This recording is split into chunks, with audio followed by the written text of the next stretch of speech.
Let's try this again.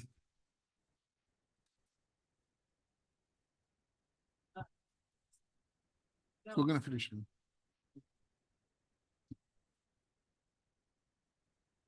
I got it. Well, you're gonna.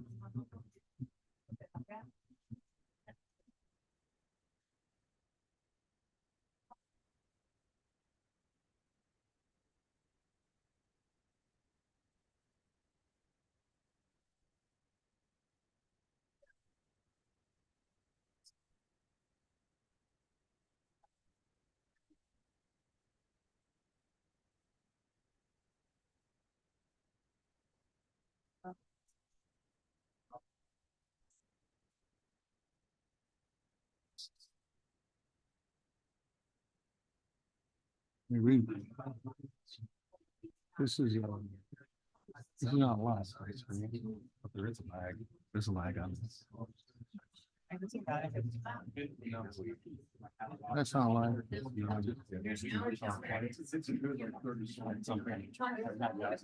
going.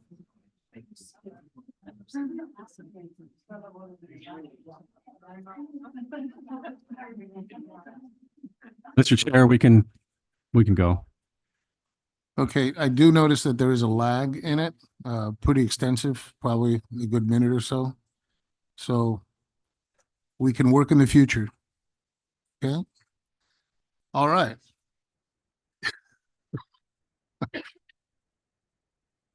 Okay, everybody. Should we get this going? That's what I like to hear. Okay. All right. Let's finish new business. Item B, PZB project number 23-0140. I do notice that there is a lag in it. Pretty expensive. So we can work in the future. All right.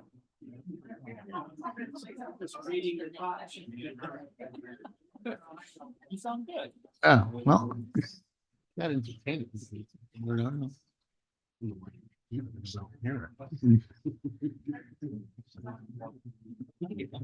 can still talk.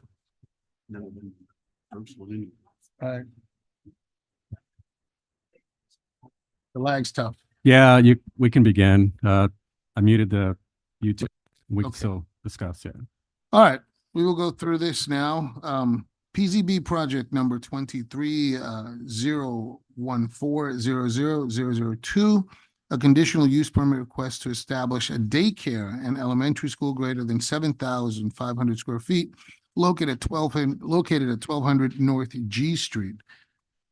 The subject, that's what you're gonna get, okay? The microphone works at this level. That's how it's gonna be, all right? Thank you. I can't speak if you're speaking, okay? It's the end of the story. Property is zoned mixed use, Dixie Highway MU-DH, and has a mixed use east MUE future land use designation. Okay, anybody from the staff would like to give us some information on this?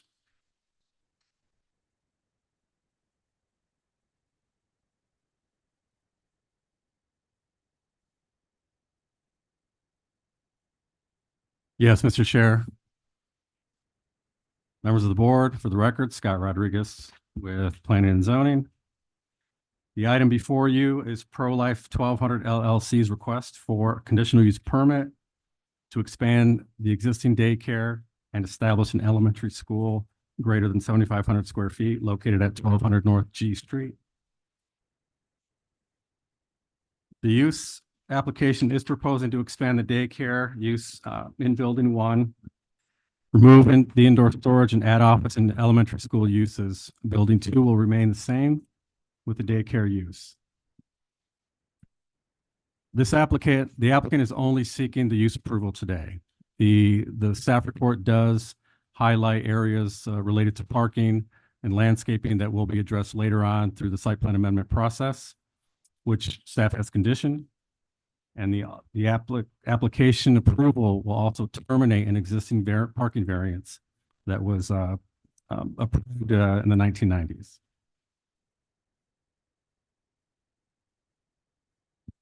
Here are the existing conditions. The subject site is located east of North G Street between 12th Avenue North and 13th Avenue North and is within the mixed-use Dixie Highway zoning district. Here is the proposed site plan, and as you can see, there's a few elements here that are existing versus proposed. The proposed items will be addressed later on again through the site plan amendment process as conditioned. And this is a landscape plan that generally meets the city's landscape requirements, but again, it will address some nonconformities and also to get the rest of the landscaping into compliance, again, through this minor site plan process. The project is consistent with the comp plan, strategic plan, city's LDRs, and all other applicable LDRs.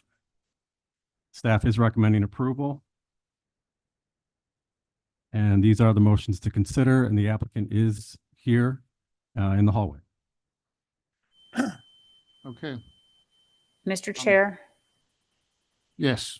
this is Elizabeth Lenahan with the County Attorney's Office. If you will, please, while you're waiting for the applicant to come in, check for board disclosures. Thank you. Hold the board discussion. Okay, Let me come. No, she was saying that you can go ahead and do your board disclosures. while we're disclosures, okay. While we're waiting for the I said applicant to show up. discussion, I didn't- All right, is there any board disclosure on this item? No?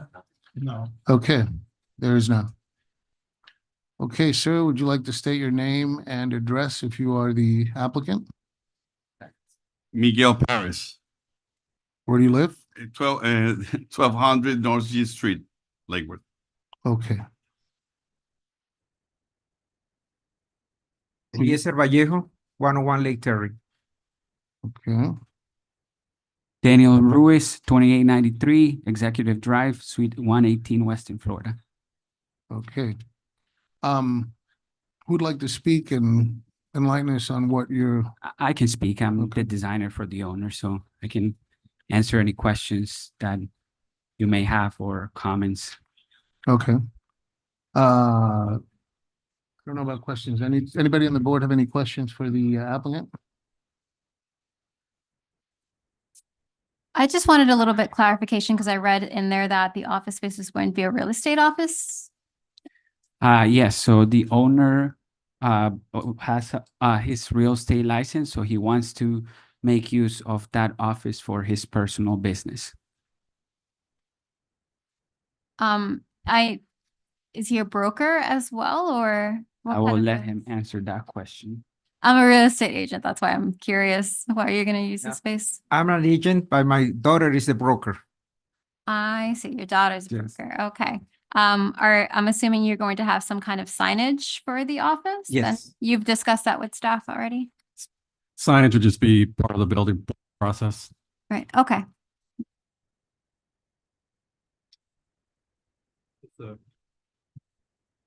This That- is, excuse me, this is strictly a daycare or I'm a little confused. Is it also an elementary school? So, Could you yes, Let me know what this is, what you mean by that. Uh-huh. Let me clarify that for you. So right now there's two buildings. There's a one-story building on the right side, and then there's the two-story building on the left side. So currently, the use for the first floors for both buildings is the daycare school. But the second floor on the building in the left, it's a storage.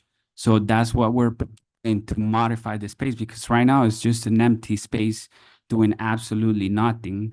And over the years that they've been doing this business, the kids are growing and the parents are happy with the way that, that the kids are being educated. So they've actually asked them to continue the education. And that's the reason why they want to modify that second floor to become an elementary school. Correct. And I'm not sure if Scott brought that up, but it only be like 60, I think it's like 66 students. So it's not, like hundreds of students in there. So it'll be, just like a minor It or doesn't say small. how many are here, but about 66, you're saying? Yes, I think it's No, on I the- don't need it. Okay. Does that answer your question, Yes, it Mr. does. Hank? Thank you. Perfect.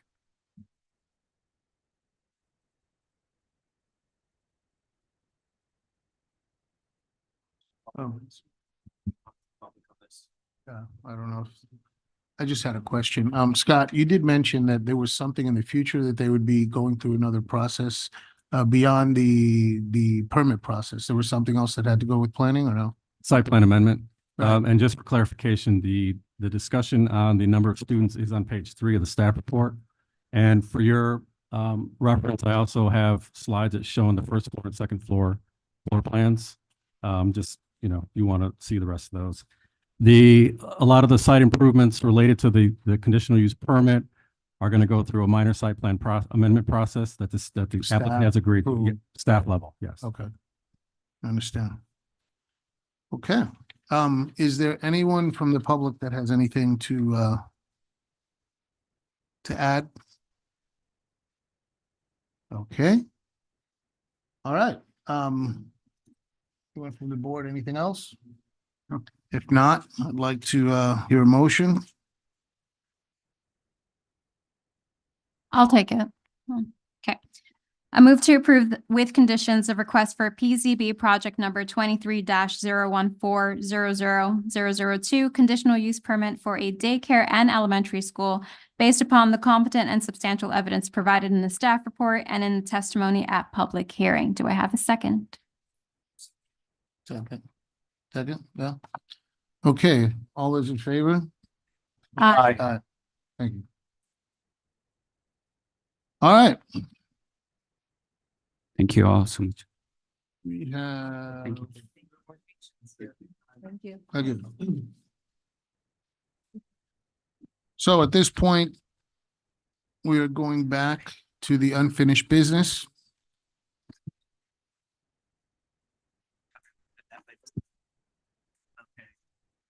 Chairman, and I hate to interject, I'm out of the room. But we need to reorder the agenda again. The item for the LDR change, which is a new continued item B, needs to happen first before we consider A. Even though the ordinances numbers are sequential like The way that. that they are, right? Yes. So, We need to hear the LDR change regarding the townhouses and SFR and plan developments first. okay, well, So if we could have a motion to do that, I'd appreciate it. to have a motion to reorder once again the agenda. I move to reorder the agenda to do the ordinance first. Item B, I second motion. all in favor? Aye. All right, so ordinance 2024-03, consideration of an ordinance amending chapter 23, section 23.3-25. Plan Development District to allow townhouses with a single-family residential SF-R zoning district as part of the residential-only mixed-use urban plan development. Staff, Yes. would you like to enlighten us? Good evening, Scott Rodriguez. Scott, do you want me to read the title first? yes. Sorry. All right. Again, Elizabeth Lenahan with the City Attorney's Office. This is ordinance, a hearing on ordinance 2024-03, an ordinance of the City of Lake Worth Beach, Florida, amending Chapter 23, Section 23.3-25, Plan Development District, Paragraph E, Mixed-Use Urban Plan Development District, providing for townhouses within the single-family residential SFR zoning district as part of a residential only mixed-use urban plan development, and providing for severability, conflicts, codification, and an effective date. Okay. Thank you very much. Is the applicant here? Thank you. Would, you've been sworn in, sir? Okay, could you give us your name and your address, please? Thank you.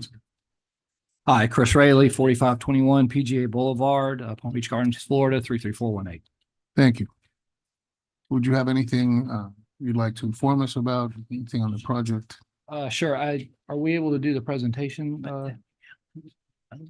This is for the ordinance, I believe, right? Yeah, it's a city ordinance. Specifically It's the for the LDR, right? ordinance? So let's just clarify, and Yeah. I'll probably get interrupted on it. Actually, Mr. Rayleigh is not technically the applicant for I changing the understand. He's a LDRs. representative. It is actually the city. Got it. So we need to deal with the city's request of you to consider the applicant change, because this is coming out of a future negotiated settlement of a Fluger proceeding. So Mr. Rayleigh, what is not technically asking for this change, we are. So his presentation comes second. Okay.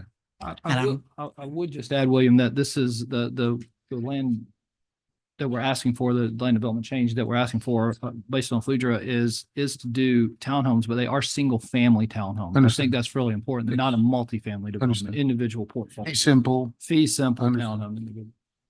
Okay. Mr. Waters, All would you like to enlighten us with anything? Sure, I'll try to make it easy. And Mr. Rodriguez has a presentation, but I'm giving you a little bit of history. Mhm. This goes back 17 years. When the city collaborated with a potential purchaser to annex this property in from the county. And I won't go into all the things that happened, but the end result was a Fluger proceeding, future land use, something Elizabeth may correct me on it. But anyway, we have sort of opinion lawsuit. There was a discussion about what potentially could solve that Fluger proceeding. And one of the options was allowing townhouses in the SFR district, because the city was informed by more people than I can count, most of them are here, that they would only accept SFR zoning.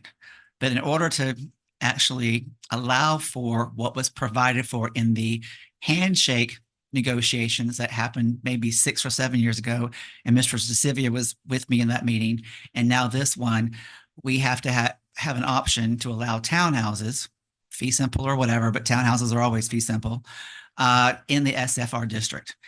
And what is before you are several options of how that could happen. And so if you want to jump to that part of the presentation, Scott, globally, it would only be allowed if you have a residential only urban planned, mixed use urban plan development, which requires 1/4 of an acre now under our LDRs. However, you can recommend that be a different amount, but it can't exceed 5 acres. You can also designate where you'd like to see those plan developments happen. Is it anywhere in the SFR district, which is about 65% of the zoning area of the city? Would it be west of Federal, west of Dixie, west of 95, north of Lake Avenue, whatever? Or it could be, it'd be difficult, but it could be designated by neighborhood. And I believe I've got a couple other little things in there about it. So you have some options. It just isn't a straight, this can happen anywhere, anytime, 1/2 acre, 1/4 acre, 1/2 acre, wherever it might be. In the city of Lake Forest Beach, a typical block is about 2 acres.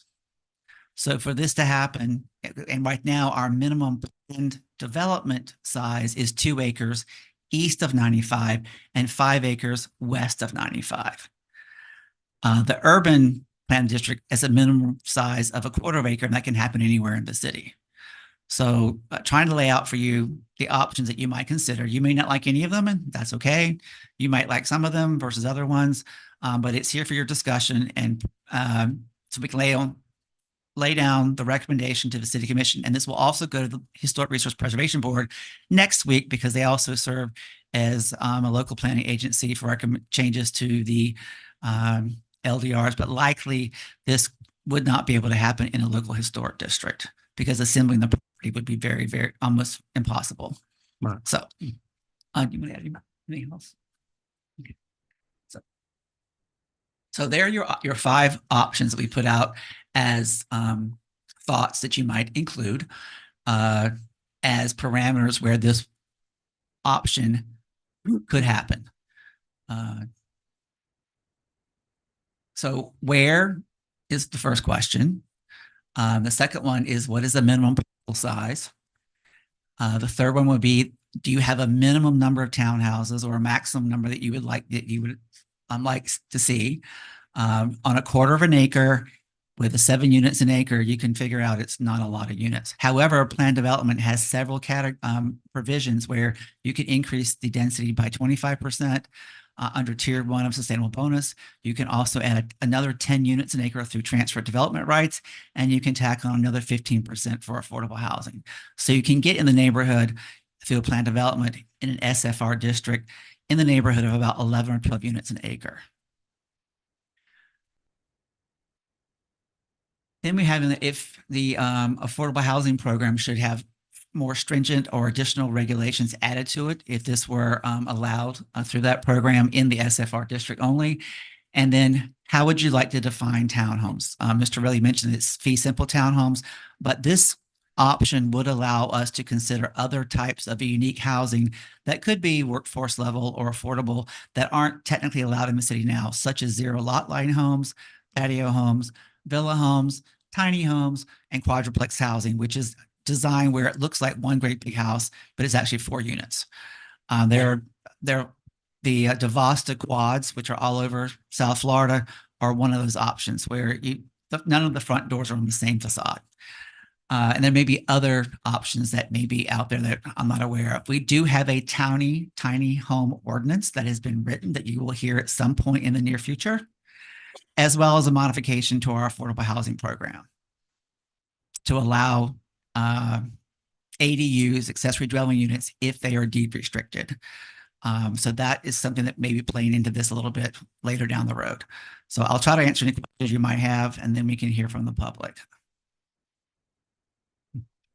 Okay. I know that's a lot. Mr. Chairman, may I say? Yes, sir. Okay. Thanks a lot, William.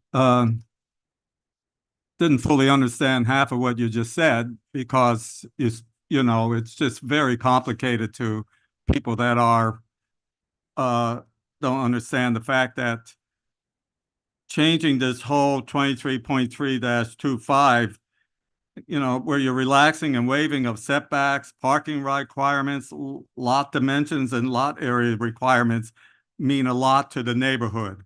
Also allowing a decrease in minimum living area per dwelling units, which you're trying to explain there, doesn't sit well with me, and permitting the mixture of use of not normally permitted in the underlying zoning district.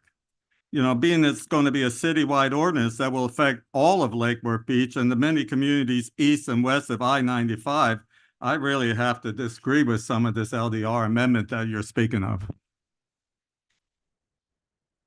Okay. Okay. Anybody else?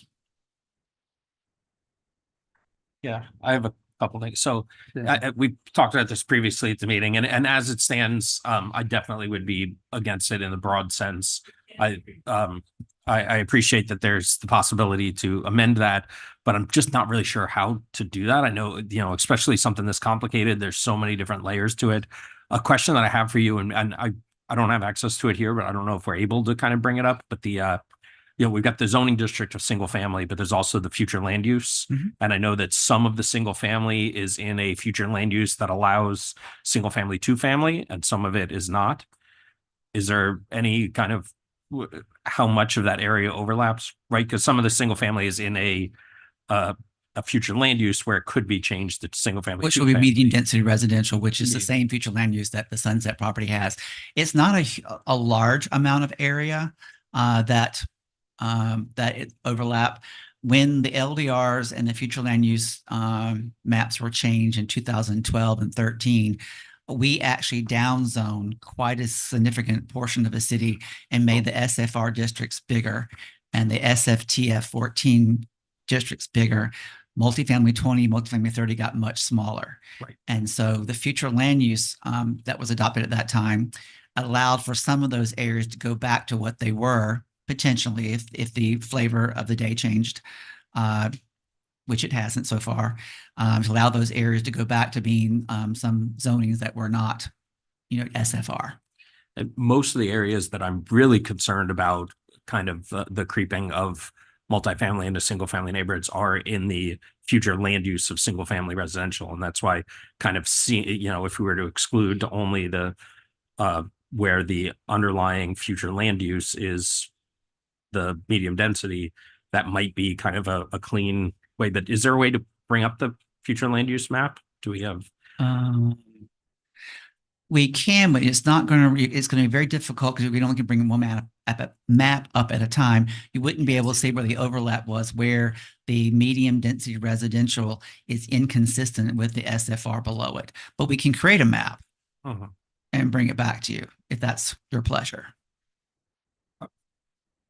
For me, that's kind of a starting point. I don't know if Yeah. I would even be okay with it in all of that area, but in general, like, I definitely know that there's areas that are the underlying future land use is single family where I would not want to see this happen. And I know there are some areas in particular I'm aware of, like where you've got some larger lots and it wouldn't require a lot of assemblage to get to the minimum threshold, and then you could have that townhouse product going into single family neighborhoods. So as this stands, I would not be able to support approving it tonight.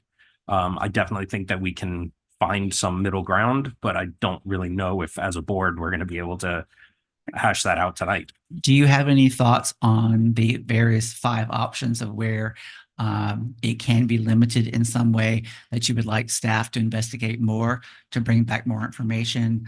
I think an important one is,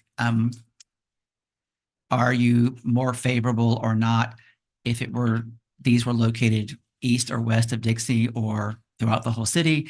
Do you want to raise the minimum parcel size from the ½ acre to 2, which is the next size for planned development? So for me, really, a lot of it does just come down to, like, I live on North K Street, and I know that's an area that had originally the medium density. So within my neighborhood, there are townhouse projects, there are multifamily, there are single family. So to allow someone to come into what is currently, well, that's actually single family, 2 family, but there's other areas of the city that are currently zoned single family, but they have a similar experience where they have multifamily surrounding them. In those areas, I don't think that we would have the same level of turnout if you already have multifamily in the neighborhood. But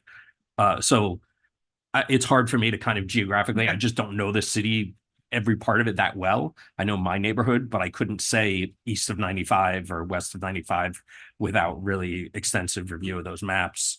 To me, looking at the underlying future land use might be, and the overlap might be an easier way to come by it, because if historically they allowed medium density, you probably already have some medium density product in that neighborhood. And I think there'd be less opposition to allowing it back into the neighborhood where it was historically.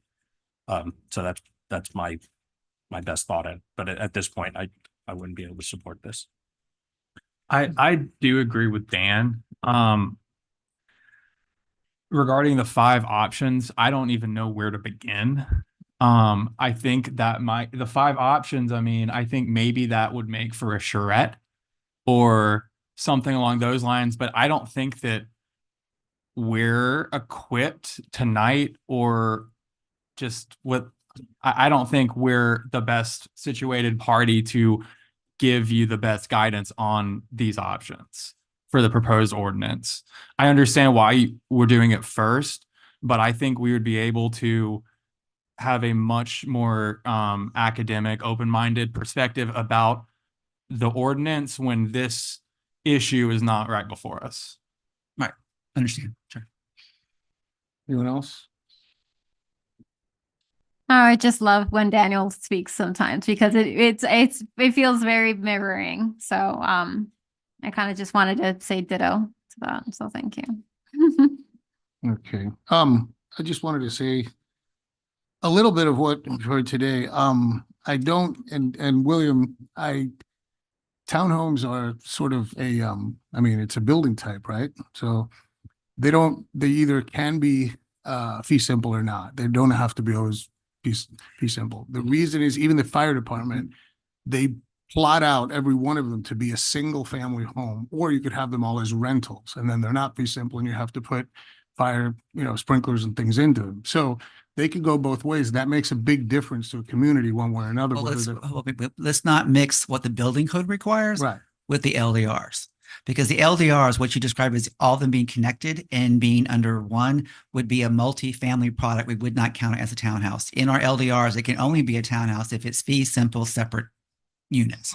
Well, that you could classify it as a townhouse, but it's still a multifamily type of place Right. because it has, that's a building type. There's been right? a lot of information out that gets people Right. really So confused. and the reason I Trying to bring it clarify up that. is because these little things, right? Things that I know about and practicing an architect for many years, that when we're looking at these definitions and all these things, there's so much that's loaded into this that's where I think some of the frustration on the board is coming in. And I think that it's not that we're not equipped, it's just that we're being thrown a lot of stuff at one time, and we don't believe that we're making the best decisions at the moment. So that's my 2 cents on it. So that's what I would like to do. Yeah.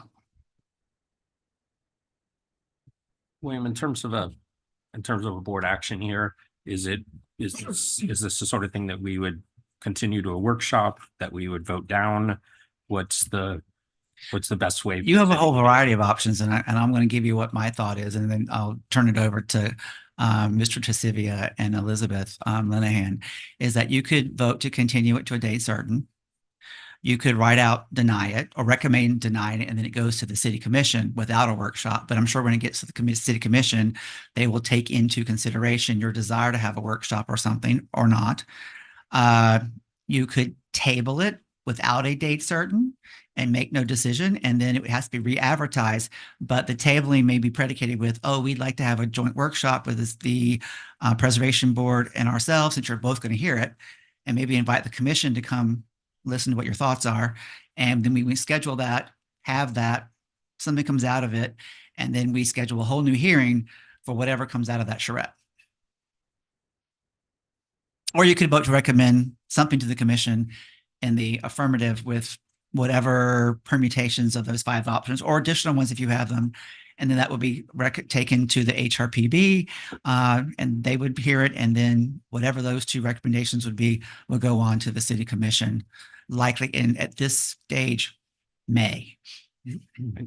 If we wanted to vote, so the easiest to me seems like to, if we deny it and request a workshop, that still has to be re-advertised again whenever it would come back. Well, you can't deny it outright. We can recommend to recommend a denial, but then that's still going to go to the commission in May, and it will go to the HRPB next week.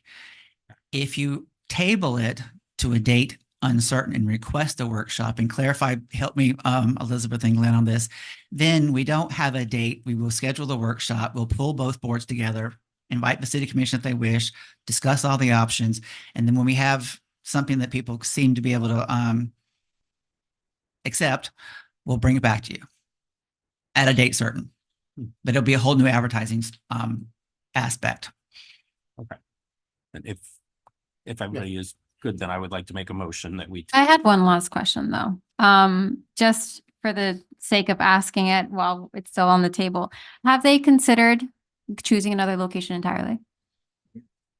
Just is that not right for me to ask? No, that it's question? not. Okay. It's- All right, so We're adding another thing. So that was out of the context of what we were talking about. We're talking about the LDRs and things. Yeah. Well, before so just so that we're in the legal world of being right, since you're obviously here for a reason. Elizabeth and Glenn, do you have anything to add to what I gave as the options? I'm trying to go through my head and think if there are any other options that they could take tonight. Oh, there's Glenn. I think you pretty well covered it, William. I think it may be helpful, no matter what option the board chooses to take, if they give staff some direction of some additional information that they would like to see come back. For example, a map that defines where the future land use of medium density residential overlaps with the single family residential zoning districts, that type of thing. Okay. So I'm going to move forward with the motion to table to a date uncertain. This is not the specific development. Do we have to do a public comment before Yes. we do this? It's a public hearing. It is an agenda We do that item. before the motion. You can make a motion, but then you must take public comment before you actually vote on the motion, because based on the public comment that you get, you may change your motion, or the person who seconds the motion may request it be changed. Okay, then as for now, I will make a motion that we table ordinance 2024-03 to a date uncertain and request a workshop with either joint workshop. Ideally, it would be a joint workshop with either the commission or HRPV, at which point I'd like the city to bring before us, some large maps so we can kind of look at, or at least have it on a big screen. And specifically, I'd like to see the overlay between the existing single family land use, future land use, and the single family zoning. The overlay of the medium density residential future land use and the SFR zoning. Yes. Okay. Thank you. Okay, do I hear a second? Second. All in favor? Oh, you can't. No? Public comment. Have comment. Sorry. So if we have people from the public who would like to speak, and I'm sure there are a few of you, yeah. And this, just to clarify, this is public comment on the ordinance in particular. So, Right. thank you. Good evening. My name is Tom Voss, 3280 Cynthia Lane. My comments will be reserved for the Sunset Development. I would like to speak against this zoning. I don't believe in changing the rules on existing neighborhoods. Seems He's inappropriate. got to pin down with them. I'm sorry. That's speaking against. Okay, thank you very much. If the public, because doesn't seem to be going much of anywhere, if there's a group of you who are against it and would like to just stand up so the board can hear your comment versus them all being read in, we're welcome to hear. You're here, and we're welcome to hear from all of you. But if some of you want to be a group where you don't like it, and we can count your heads, and I'll tell you what, why don't we just do a I raise of disagree the with hand? that completely. Okay. I think everybody that wants to speak should be able to speak. Sorry, Lord. I said that. They are allowed to speak. I said that. Okay, come on up. Hi, my name's Phil Mahalski, and I'm here, and I would like to make sure that we vote no on this item. It just seems like it doesn't fit for this area and this community that we live in. And that's what I have to say. Thank you. Very good. Thank you. Good evening, Jill Carlin, 2381 Sunset Avenue. And like the others, I want you to know that there are loads of people here tonight who are very concerned about this development. You may not know, but there's 2 other rooms that they're filling and the hallway as well. When people vote in Lake Worth Beach, out of 30,000 people, only 2,000 people vote. There are hundreds of people here tonight against this idea. And it's a great development, not for this neighborhood. This is a single-family home residential neighborhood with a cul-de-sac, with one single street that goes into the neighborhood and out of that neighborhood and enters onto 6th Avenue South. It is highly inappropriate to have townhouses at this cul-de-sac. In addition, this is the only existing farm on the most precious land in Lake Worth Beach. It's the top of the ridge. If you talk to a mango farmer today, they will tell you that it is the best location in Palm Beach County for growing mangoes. In fact, you can get $5 a pound for mangoes for certain types of mangoes today. And these could be grown there. That's in addition to housing, single-family residential housing, that would be more appropriate.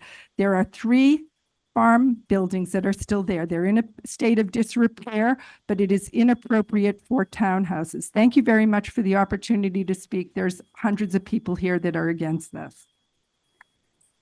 Mr. Chair, Elizabeth Lenahan with the City Attorney's Office again. I just want to clarify for everybody as you're coming up to make your comments that this ordinance is not project specific. It is not property specific. So please make sure your comments are just This is for the to the entire. concept.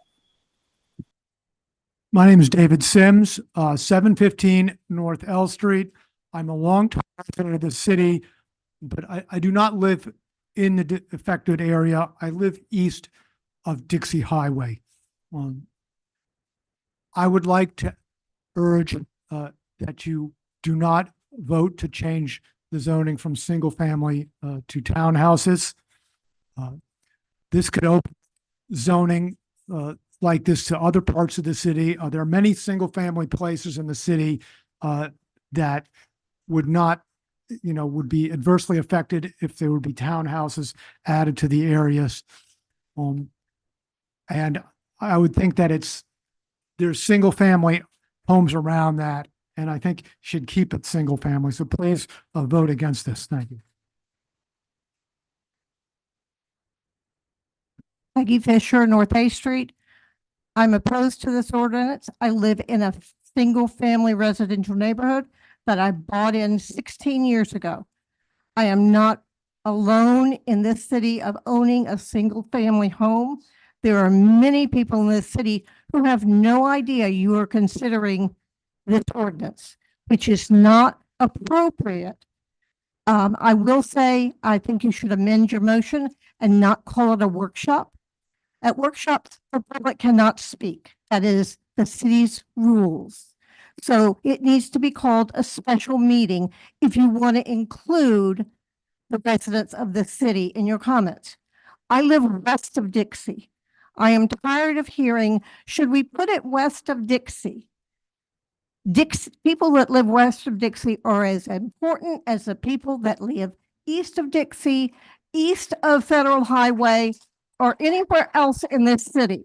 If I were to suggest someplace you put it, I'd say build it east of the coastal construction line. I think that would be a very appropriate place, and I think you owe it to everybody in this city that owns a single-family home in a single-family residential neighborhood to inform them this is going on. Thank you. Good evening. Apologies in advance. My write-up is going to bleed into both ordinances. My name is Mariette Adam de Villiers. I'm a resident and president of Lake Osborne Estates Civic Association in the unincorporated area of Palm Beach County. We are direct neighbors. I stand before you today to voice on behalf of my community our opposition to these amendments. While progress is essential for growth, it must be done thoughtfully and with consideration for us all, for the existing fabric and infrastructure of our neighborhood in Lake Osborne Estates. Changing an ordinance that would allow for mixed usage does not align with the character of our community. I quote from the website of the future land use map from the city of Lake Worth Beach, that it envisions a dynamic and sustainable urban landscape that enhances the city's unique coastal charm, fosters community well-being, and supports reasonable growth. Responsible growth, I'm sorry.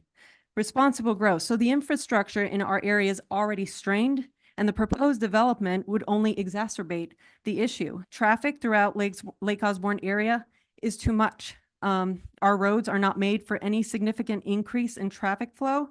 It is a residential community that is turning into a major cut-through transit. This is not due to road closures. It was before COVID, and it has only gotten worse. Allowing the proposed changes and the Sunset Drive project would cause for further decrease in quality of life for residents. Our neighborhood is defined by its serene atmosphere and single-family homes, not dense townhome developments. Introducing such a drastic change would disrupt the harmony and aesthetic appeal that we cherish. Every meeting that I have attended regarding Sunset Drive only leaves me with more questions, from the mysterious settlement agreement where no neighborhood voting took place to the developer's planning. The only thing that is clear is the multiple ways a developer will be making money, none of which would benefit Lake Osborne Estates community or remain respectful to its unique charm. We're highly concerned that the proposal to change ordinances and zoning has not been properly communicated and explained to the public to include all of Lake Worth Beach and neighbors affected.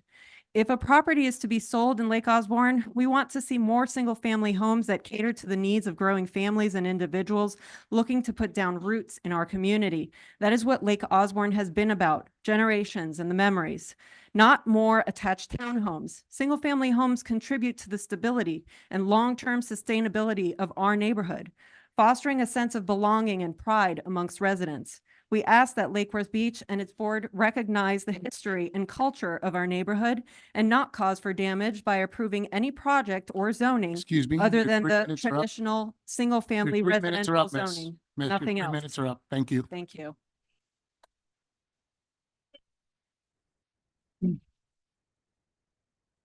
So, George Adams, 20 Lake Osborne Drive. I strongly disagree with this proposal. Specifically, I think the update will really impact the underserved of the community. I believe that it'll displace a large part of this marginalized community because that's where the most affordable, most easily accessible and developable segment of the population is. I really think that that's a thing you should consider, that what's going to happen to all these people that are just making ends meet, and you're going to put in whatever they cost, $3,000 or $4,000 a month townhomes with the mortgage. The other point is, I really think it's going to impact the Lake Worth Beach architectural charm and culture that we all love. And I think specifically about those houses on Lake Osborne Drive that are all so quintessential South Florida. And I could just see a developer targeting those houses and having a beautiful view of the lake. So that's another example of what I'm really troubled by. And the third one, and I kind of heard it from just the discussion you had with William, I just think there's so much litigation risk. Apparently, there already has been a bunch of litigation going on, which I was unaware of. But you're going to have people litigating to go build townhouses. You're going to have people litigating to not build townhouses. And you're just going to, it sounds like it's already a mess. But I guess in summary, it sounds like you, as a board, you have to drill down a lot more and really get specific. It sounds like there's some other things going on, but you're really going to have to get specific about what it is that can be done if this has to happen. I heard things like 5 acres west of 95. Well, you mentioned that. I heard 1/2 acre to 2 acres. It sounds like right now, not to be critical, you're all over the place, and that there needs to be a lot more feedback. And I agree with the prior speaker that you really need to make the public aware of this. Thank you. Thank you. Chairman, would you announce that on speaking public comment on agenda items, it's 2 minutes, not 3? Okay. Okay. I got it. So the agenda items will be 2 minutes. understand. The other thing too is I want to tell everybody here, we're actually on the first part of this. Right. And we really need to look at this ordinance 2024-03 and your comment should be on that because everybody's going off subject and we're going somewhere else. So if you could focus on that. Yeah, I'm I'd going to appreciate focus it. on that. Excuse me, Appreciate that. Chairman, you made the right point. I understand that this should strictly be on the ordinance. Yes. I understand when we get to project A, Mhm. that I will recuse myself. So Yes. what you're saying is that keep to the ordinance. We have to keep to what we're doing. Then, because if then not, I we're feel really better gonna get sitting here myself. Into a lot of places. Yes. Okay. Thank you. My name is Scott Lee. I'm the attorney. I represent these fine folks at Murray Hills. Obviously, I have a much longer 10572 Arkell Court, Wellington. Sorry about that. Thank you. I have a much longer presentation involving the other agenda item, but I'm going to just focus my comments here. I heard from Mr. Waters, who I respect, he has incredible knowledge as it relates to land use issues, but there's a reference to a certain settlement agreement that is perhaps being used to suggest that we need to move forward with this ordinance change. And I think that's a bit respectfully misleading in that there is no settlement agreement that obligates the city of Lake Worth to approve an ordinance change, to approve a land use change. That settlement agreement that exists with the developer simply obligates the city to review these applications, to consider the applications, not to absolutely accept them. And neither did Murray Hills sign on to that settlement agreement. So I just don't want the board to There's be no under. such thing as well, put it this way, if you're going to contract zone, it's not allowed. We understand that as important. Yes. Okay. And if this ordinance change is put into place, to the extent that we're talking about litigation, there could be a suggestion that this could be an example of something called spot zoning, which the residents of Murray Hills could end up instituting litigation over. So we on behalf of Murray Hills suggest and make the respectful recommendation that you folks recommend to the commissioners that this ordinance be denied. I understand the need for more information and workshopping and all about that, but in light of the fact that this ordinance is clearly being proposed for one purpose, for this development. Your 2 minutes are up, sir. Okay. Thank you. Thank you.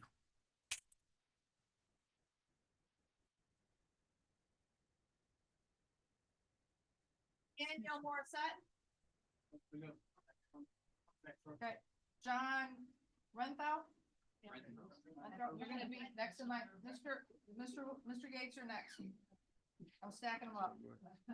After John? After John? Mr. Gates, you're next. Oh, sorry, guys. James Pellegrino, like water. Joe Egley. Sir.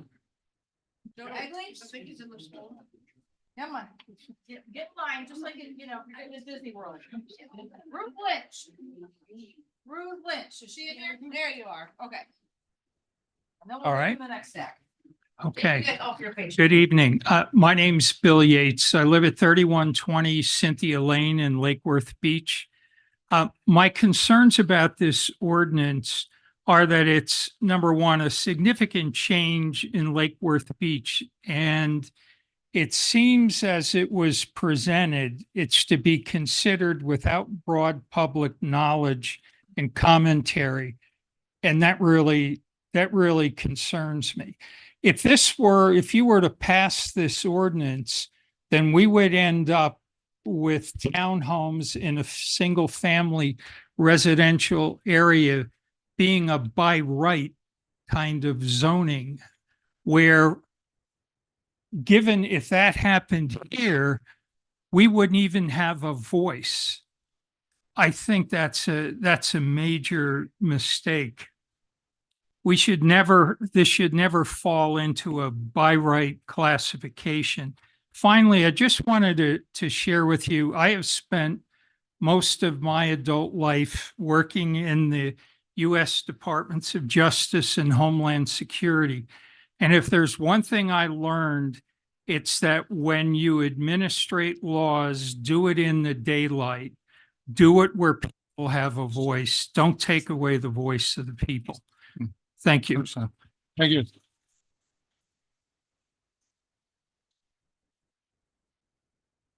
John Renfro, 3280 Lake Osborne Drive, Lake Worth Beach, Florida.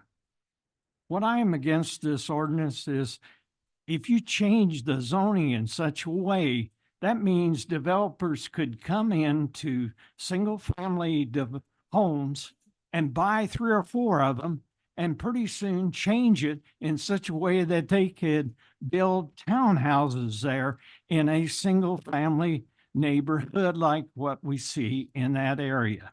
Thank you. Thank you. Yes, sir. James Pellegrino, 3200 Lake Osborne Drive, Murray Hills.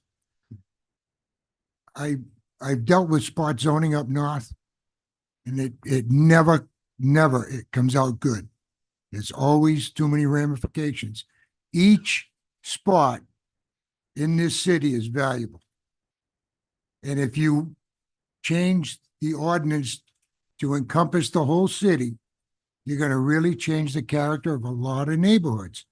Plus the density that townhomes bring in never comes out good. School districts, sewer lines, water lines, townhouses can be a problem. But the character of the neighborhood should remain like they are. That's how the elders voted on it. Thank you. Thank you. Next. Joe Egley, 2880 Lake Osborne Drive, Murray Hills. I don't see a reason for a delay in this ordinance. I think you should respect the wishes of the people you see here. And I don't know anybody that so far is agreeing with it or will agree with it. So I suggest that you go ahead and vote on it and deny it today. Thank you.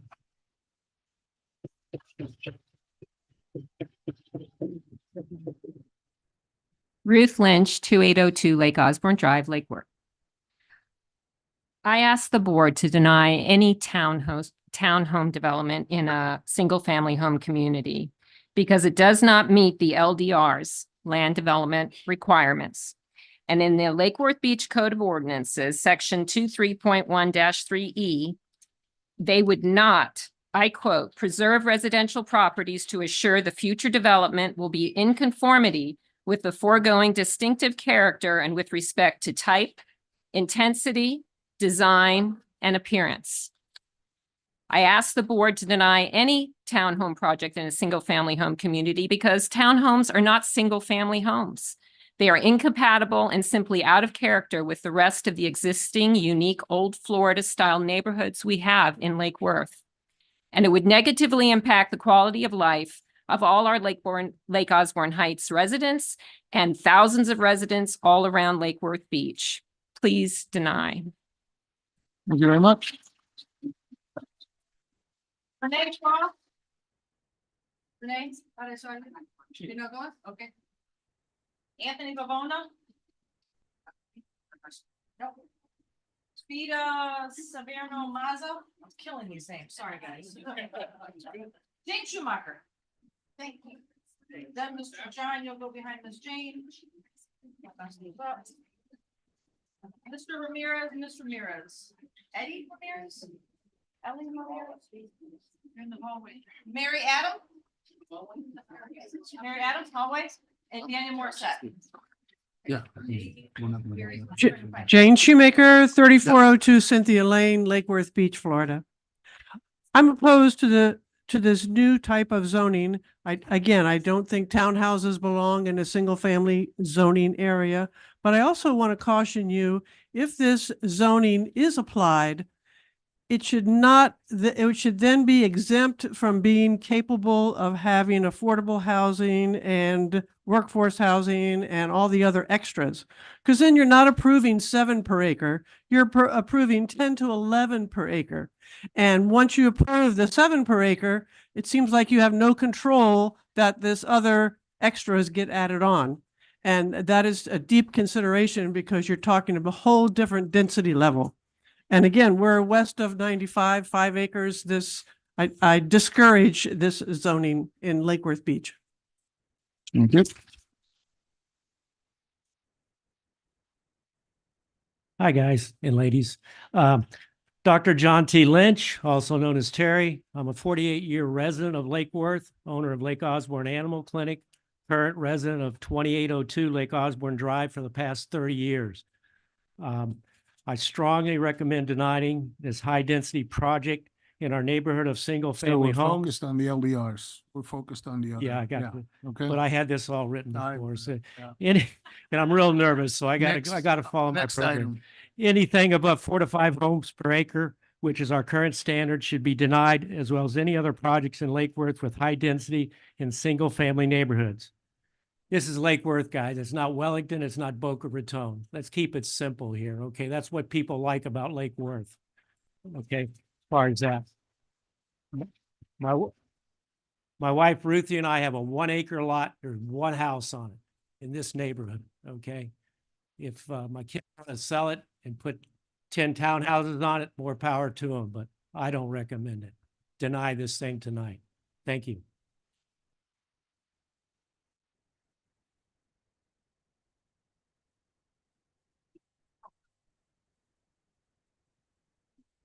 I don't have a list. I'm sorry.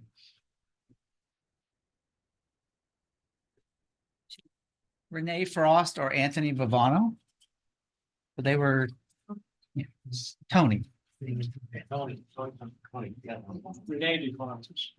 Klein was her here. Tony Vivona, 2920 Lake Osborne Drive, Lake Worth Beach.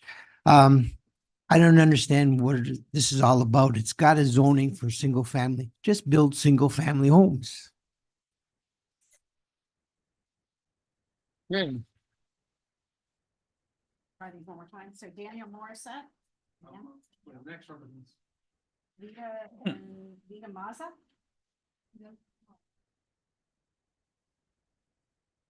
Eddie Ramirez.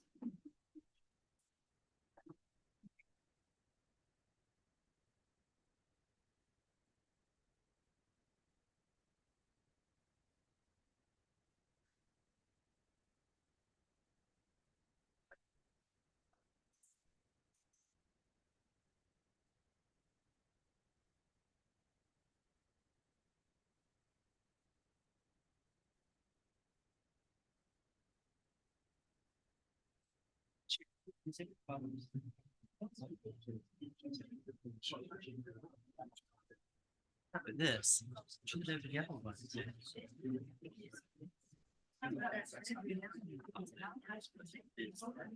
Okay, so we've heard from the public and we can go back to our vote. Before, as Sure. William Waters stated, I would like to amend my motion. So Okay. on staff, I do believe, so in general, I believe that there are some areas in the city where we have to increase density in order to fight the kind of rapid costs of living here for affordable housing. And we need to build more in some areas of the city, but I don't like considering it on a one project basis. And I think that it's probably more prudent at this point. And I would like to amend my motion to recommend denial of this. And then I think that it's with the consideration, instead of a workshop to consider this one specific thing, I believe coming up in the next year or so, we probably are going to be doing a comprehensive review of our comp plan. We're going to, we're 10 years past the comp plan change. And I think that's probably coming up in the next couple of years, right? 2013, I think was the last. No, we did the last one in 2018. 2018. Okay, so we're not that far off, but I think things like this, we should kind of look at more holistically than one thing. And so my recommendation, my motion, I'm amending it to recommend denial. I second. Hold on. Hello? Can I speak? Well, I just need to clear something up. Mr. Polsky, did you make the second on his first motion? No. Okay, well then you have to agree to second his proposal to amend his motion. Mr. Polsky can't do the second. He basically changed his last motion. Well, there's a motion and a second on the table. So unless he agrees, we'd vote on the first one and then. There was a second on the table on the first. Yeah, so it has to go back, vote on the first. Can I speak to the board before the vote? Yes, I believe so. But first, we just need to see if there's a second to the motion. Okay, so, yes, you may come and speak, so. Thank you. Ian Chris Rayleigh, 4521 PGA Boulevard, Palm Beach Gardens, 33418. I'm confused as well, listening to this, and I've been involved with it for 3 years. So just to help you before you do final the vote, the reason we came in with this type of a LDR change was because the current future land use on this property is medium density residential. Let him speak, please. Okay, thank you. That's the only reason this is being proposed as a citywide ordinance, is because the specific land use, as you referred to on this one, is MDR. So the city's concept of that was that it is surrounded on 3 sides by 30 units to the acre, Murray Hills. This is right in the middle, and it's land use at MF 20. Well, this is what promoted the You had your ordinance. chance. Could you let him speak, please? This promoted the ordinance, and it was not on my behalf that the ordinance were promoted. It was on the city's behalf, as you've been aware. On my behalf as the applicant, I'm allowed to come in for a multifamily zoning all the way up to 20 units per acre based on the future land use. It was of my opinion and the city's opinion that probably wouldn't be prudent, because even though it's surrounded on 3 sides by 518 units, me proposing 80 units or something of that level with a single family residential in the northern boundary, that there needed to be some type of a transition there between 30 units to the acre. When they assigned the future land use, they thought, well, 20 units to the acre would be that transitional. Everyone is opposed to that. I understand why, because 20 units to the acre right there on top of Murray Hills, even though it's congruent to Murray Hills, it's not necessarily congruent to the single family that sits in front of it, which is kind of to your point. In this particular project, you have both. You have the single family on the northern boundary, and then on all 3 other boundaries, it's condos, 30 units to the acre, built 60 years ago. So if this is denied, the other options that we have is to come back in with a different zoning, which doesn't require any of this. And those zonings would go anywhere from 20 units an acre to 14 units an acre to, I think, down to 10 units an acre, William. We have the 3, the SFR 7, SFTF is 14, and the multifamily 20 is 20. And those are the three that can Right. happen under a medium So- density residential. 2 minutes. Right. Yes, well, it's not public comment, it's the applicant. Yeah. So to me, that was a very important issue here because I started this process almost 3 years ago, coming in to do townhomes and initially, and I was going to go with the 14, the SF-14 TIF, which wouldn't require any of this. It would have just, but that was not something that the residents of Rollo or the neighbors of Murray Hills wanted. They wanted some type of single family zoning here. So we compromised and came from 14 units to an acre down to right at 10, which is 42. So we kind of met halfway in there somewhere. Understand. And I guess so I understand that, you know, and we're talking about an ordinance here and that's Right. the issue. But, Right. but let me clarify. Because we're talking about an ordinance here and because this particular project has so much history, and so you've had to approach this in a very specific way, that should not be translated across the rest of the city. I agree. If I were looking at this from a clean perspective and you were coming in to rezone it to MF20, we would still be I know you're saying we wouldn't have to go through all this. You absolutely would. 'Cause Well, we you wouldn't would have to do the rezone LDR. property, so No, you'd no, yeah. Still have to go through rezoning. 100%. But then we wouldn't have this thing of. It wouldn't be a citywide saying that issue. We're calling it single family, but we're building multifamily. It just, so to me, as it stands right now in the format that it has reached us after these years of, it's not in a format that I can. Right. that I No, can and I'm telling you that I understand that. What I'm saying is if you guys deny it, then our option is to come back in with just a straight zoning with none of this. There's no, By right. which would only It would- affect by right. Yes, by right. which would only, Rezoning is not by right. I'm not saying rezone is by right. I'm saying that he is looking for the by right option and not that it's going to be rezoned or not. So that's what I'm saying. He's looking for a by right option. That's whatever correct. it is, right? So Right. I'm not saying anything other than. No. So- And what I'm saying is in that case, it will not affect the citywide ordinance. It will just be for that project and it will be in line with the future land use for that project. And I think that's important to note. So, and it doesn't mean that I would change my plan and I hear all the oohs and ahs. I still want to do the 42 unit townhome development because I've spent the last 3 years doing that. We're a sustainable builder. I've been in business for almost 25 years. So this is something that we really feel confident about as far as us being able to deliver a good product. And so I'm not, going to change any of that. We would just have to come in with a different approach. So just wanted to make you aware of that. If this is denied, then that would be the next approach that we come back I with. understand. Okay. And I understand that you have the right to Okay. do that. Yeah. So. Thank you. yes. Do you have anything else on the board? On your motion? No, I'm sticking with the first one. Okay, So you Only- don't want me to amend so so I think the change of motion fails. to be clear, Robert's Mm. rules, we had a Right. motion, we had a second. I tried to amend the motion. The second didn't agree. We have to vote on the first motion. And if it doesn't pass, I can make a second motion and have a different second. Yes, sir. Yes. Okay, so we have Oh, to vote on the first motion, which That's what I'm was. trying to do. Okay. So. Do we have? well, we Wait, have I a have, motion? I have a question for Dan, though. Yes. In terms of your first motion to have, well, rephrasing it from a workshop to something that the public can enter in, was that in a way to see if this was at all possible anywhere else, or can you just clarify? So I guess from my perspective, I think that denial is the right approach. So I wouldn't amend my motion in that way. So I think we have to vote on the original motion. Yes. as it stands. Okay, so we have a motion. And should we vote? All in favor? Aye. Aye. Favor for. Shall I restate the motion? The motion on the For floor is rescheduling it. that Yeah. table this Table this to the motion, next time. so it has For no workshop. definite date to be heard, and then recommendation for a joint workshop with the Historic Resource Preservation Board to be scheduled and also invite the city commission. So all in favor of tabling this and having a workshop for the abbreviated version of it? Aye. Aye. Three. All not in favor? Opposed, nay. Nay. Okay, the nays have it.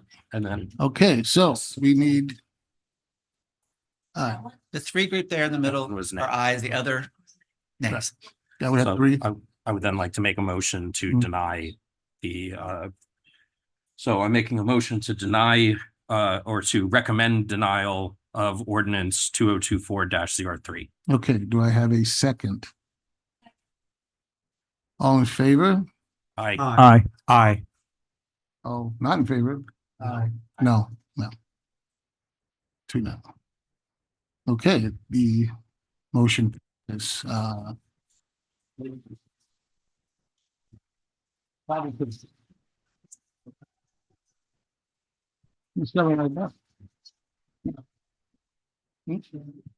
okay.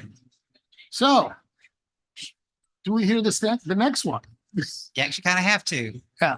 Okay, guys, we are, I'd like to say something that we do have, even though this is, this brings the next item into a different light, we definitely are obliged to hear the second, item here, which is the original, project. So, I would like to get on with that one. And, we've kind of gotten ahead of ourselves at this point, but we will hear the next one as well. Yes, sir. Mr. Chairman, it's, if we are now going to unfinished business A, which is the project number 23-009-00001, which is, concerning the complete plan development, and affects many of the people here. I live in this community, so I am going to recuse myself. Okay. All right, thank you very much.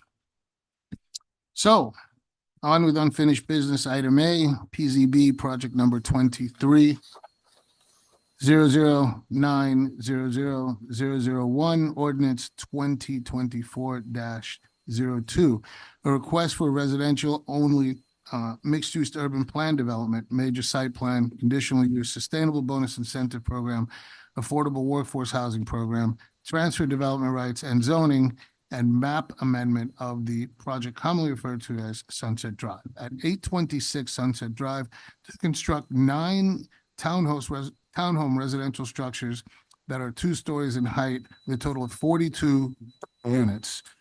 Staff, would you like to commence with your report, please? Mr. Chair, this is Elizabeth Lenahan with the County Attorney's Office. I need to read the ordinance caption.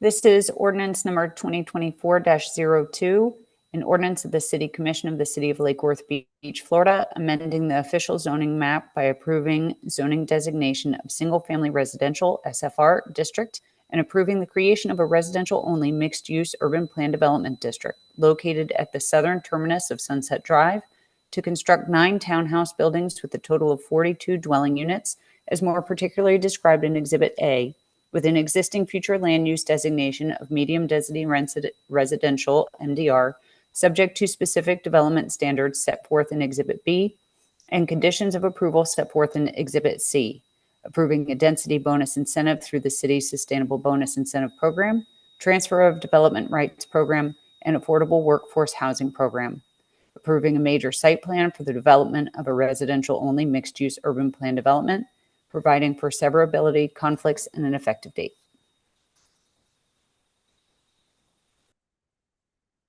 Yeah. Mr. Chair, I wanted to ask Mr. Toshiba or Ms. Lenahan on do we follow the script on quasi judicial procedure? If we follow the quasi judicial, we will. Okay. This is a quasi judicial hearing to hear. And we've just read my part of it, which was the PZB project number 23-009-00001, ordinance 2024-2. I had just read this a minute ago. And I hand it back to item number 2, the city attorney. So number 2 on the quasi judicial.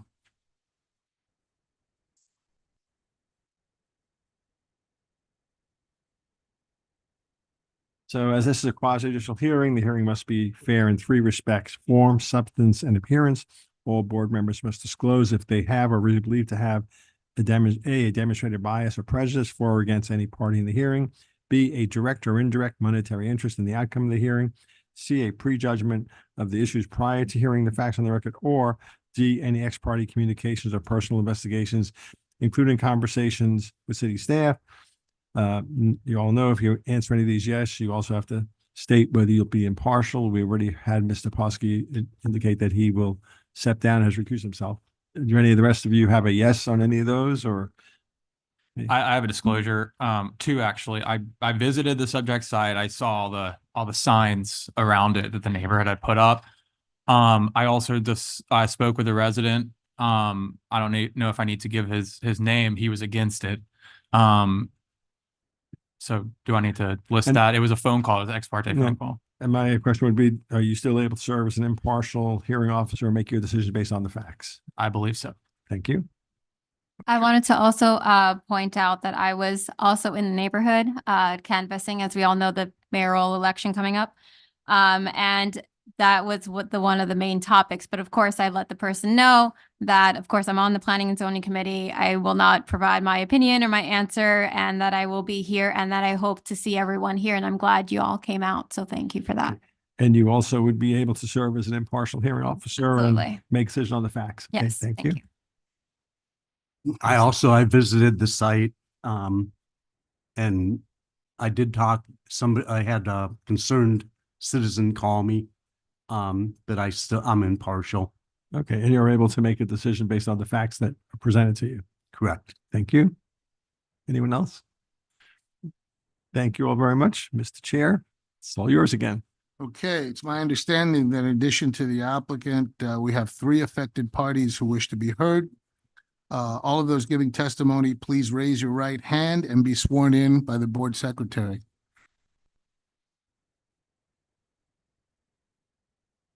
Okay. No, it's not affected party. This is here. Okay, so only those affected parties, which would be Yeah, it's 3 people that were affected parties who registered. Mr. Scottley. You're the applicant. Yeah, I get to present first. And then, I'm sorry, Trip. Trip COC left. Okay, he would have been one of our other affected parties. Okay, so And then we the have third 2 left. is,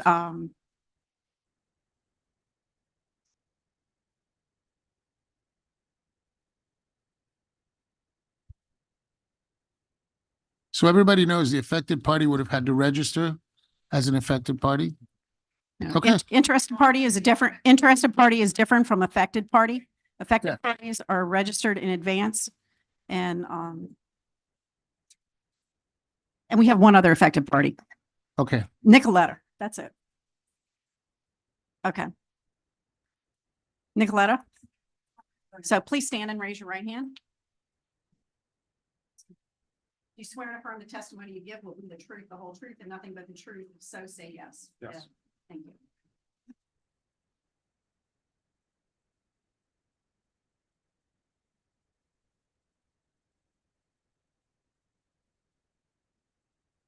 Okay. Sherry, So, I think you have one more item on the script to read. yes.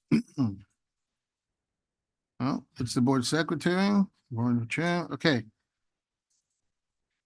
As you testify, state your name and address for the record. And if you represent another party.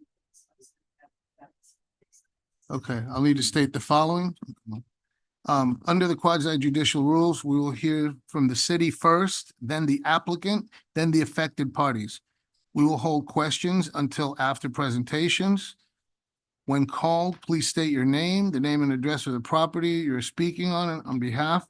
After the applicant speaks, we will hear first from Murray Hills Association, Inc., Representative Attorney Scott J. Lee, then Suzanne Kochi, and then Nicoletta Lewis and Kevin Starkley. Mr. Chair, Yes, sir. there's a request to have a short break, 5 to 10 minutes, if that's okay. Some folks behind me. This request was made by some of the residents who are here. Okay, it is quite difficult to get a lot of people in and out of here. I believe, yeah.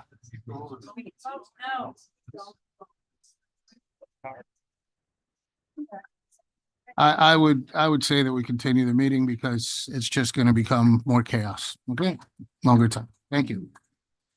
Okay, the city staff, could you give the department presentation, sir? Yeah, yes, Mr. Chair, I just want to remind for affected party presentations that there's a 10-minute max I understand. for the presentation.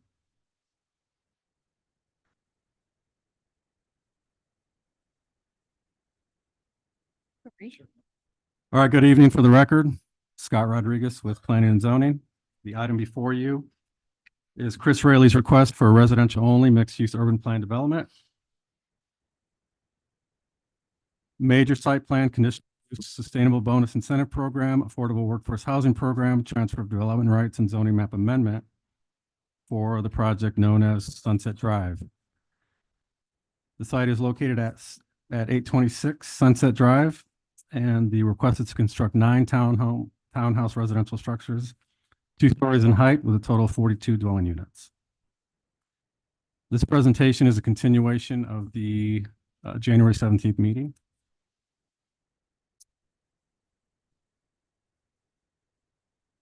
Here are the existing conditions. The subject site is a vacant lot and is located south of Sunset Drive.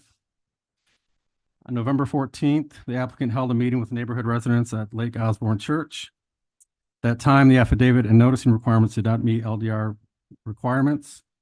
The applicant, however, did hold a meeting on March 1st and did meet the intent of the LDRs. Again, the applicant is submitting these following applications that I have already described. This is the proposed site plan.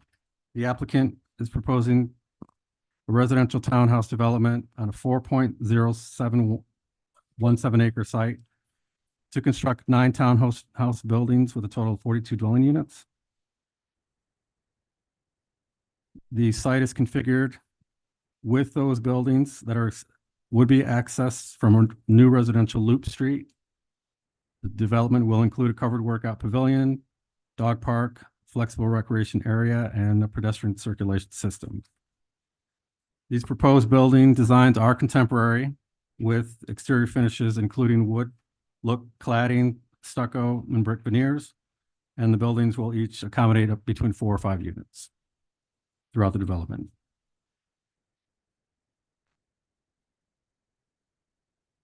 Parking, 53 spot parking spaces are required. The applicant is proposing 102. This is the overall site with match lines, and I'm just go through each one individually. You see the north and south side of the project with the landscaping. The landscaping is generally does meet the city's landscape regulations. The revised tree replacement or mitigation and final landscape plan will be reviewed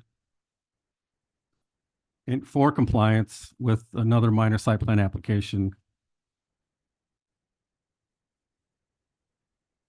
If the required replacement trees cannot be located on site, the tree shall be mitigated by paying into the tree canopy restoration fund in accordance with LDRs. The proposed buildings designs, as I described earlier, are contemporary. These are the architectural elevations. The exterior finishes, again, include wood look, cladding, smooth stucco, and brick veneers. Here are the renderings the applicant has provided. You can see there's breaks in the walls, and again, the wood look cladding and the stucco. The applicant has elected to opt into the program to achieve greater density. An additional 1.36 dwelling units per acre is achieved by utilizing the city's affordable workforce housing program. The sustainable bonus total fee required would be a little over $227,000. 50% of that is required to be paid to the city. And 50% can also be paid or equal in value with approved improvements or incentives. And the applicant will pursue the Florida Green Building Certificate and has, as I had already mentioned, will include some public amenities and some green design features. Proposed project is utilizing the Transfer of Development Rights Program. The city has a bank of transferable development rights that may be utilized. And the total development rights cost for the additional units is a little over $49,000. The request is consistent with the comprehensive plan, strategic plan, all applicable land development regulations. Staff is recommending approval with conditions, and these are the motions to consider. And that concludes my presentation. Okay. Thank you for your presentation. Would the applicant like to make his presentation? Sure, thank you. Scott, can you? Perfect.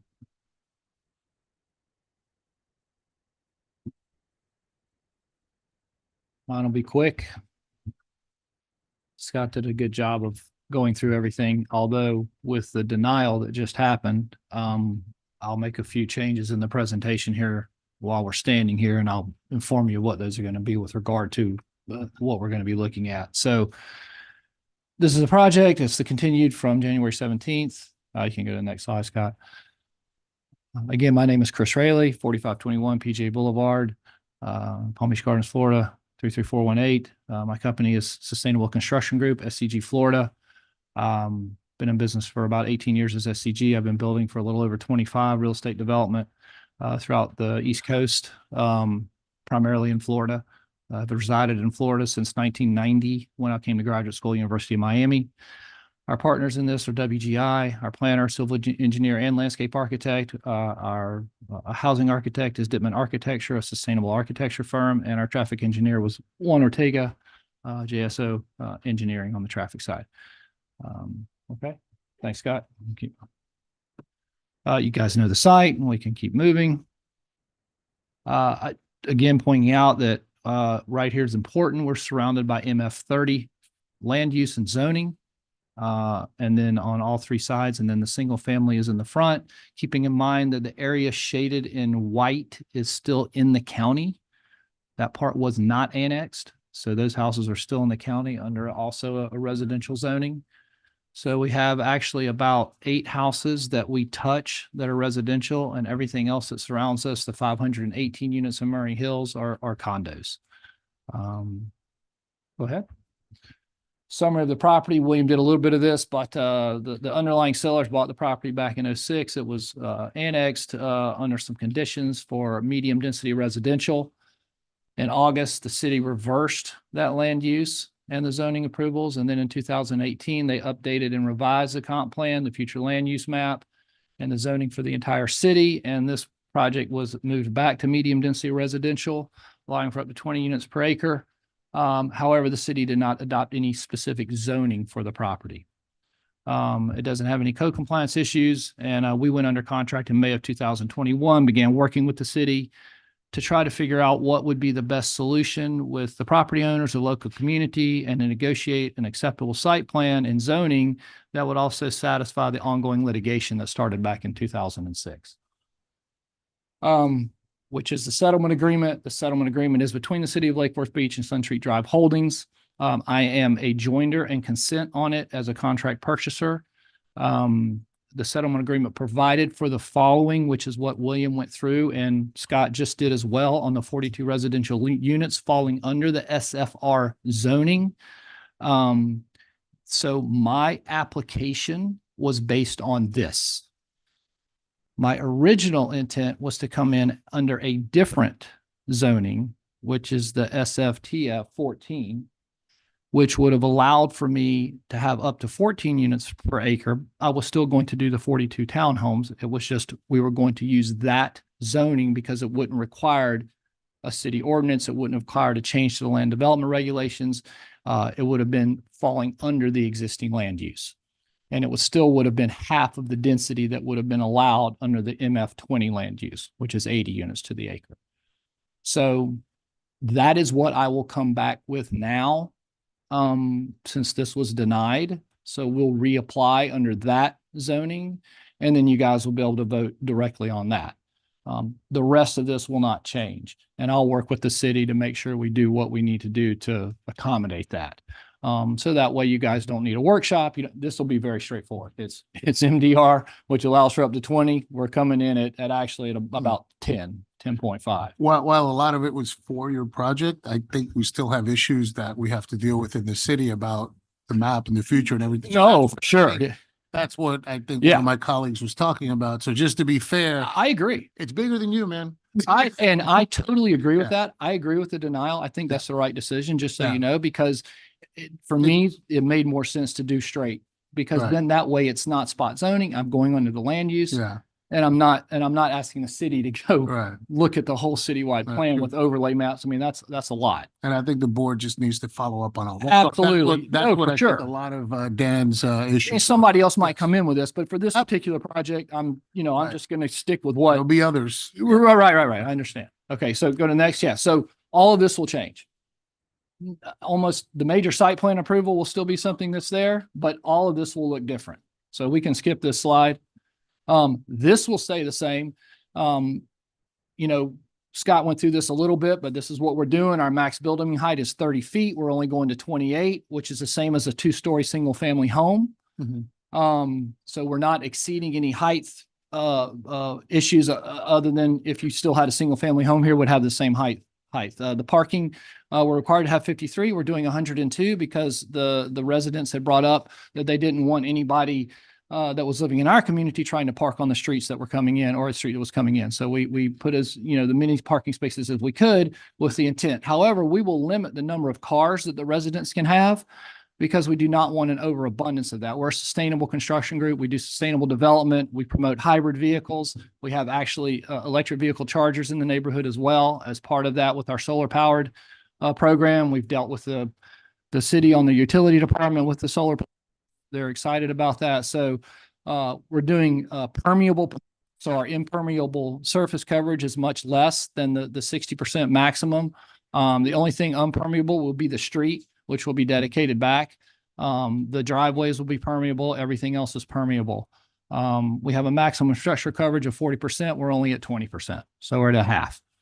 Okay. Thanks, Scott.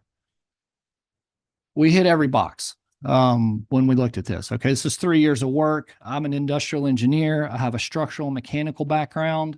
Also went to graduate school for biomechanics. So when we looked at this and I worked with WGI and the architects, I took the lead on most of this to make sure that we were hitting every single box in this because I respect and understand sustainability, the trees, the landscaping, all of that's part of what we're doing.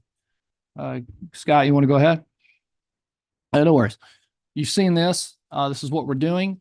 The interesting thing about this is the products that we're using here are sustainable products and we can change the look. If people don't like the wood cladding look, we can change that to brick. We can change it to anything we want. It's a sustainable material. It's not actual brick. It's not actual wood. It's a limestone based product. It's called Stone Coat. It's a company based in Texas. We spent the last 2 years working with them on this product to make sure it was something. They've been building it for about 8 years. And they're doing it in Florida and we'll be doing it for us on other projects that we're doing as well. These are some of the proposed sustainability features that we have in the bioswales, which are used for retention. We have a biochar that we're going to be used, which aids in water retention and pollution control. Part of our permitting process, which we have not undertaken yet, will, South Florida Water Management will make sure that we retain all water on site, that there's no overflow.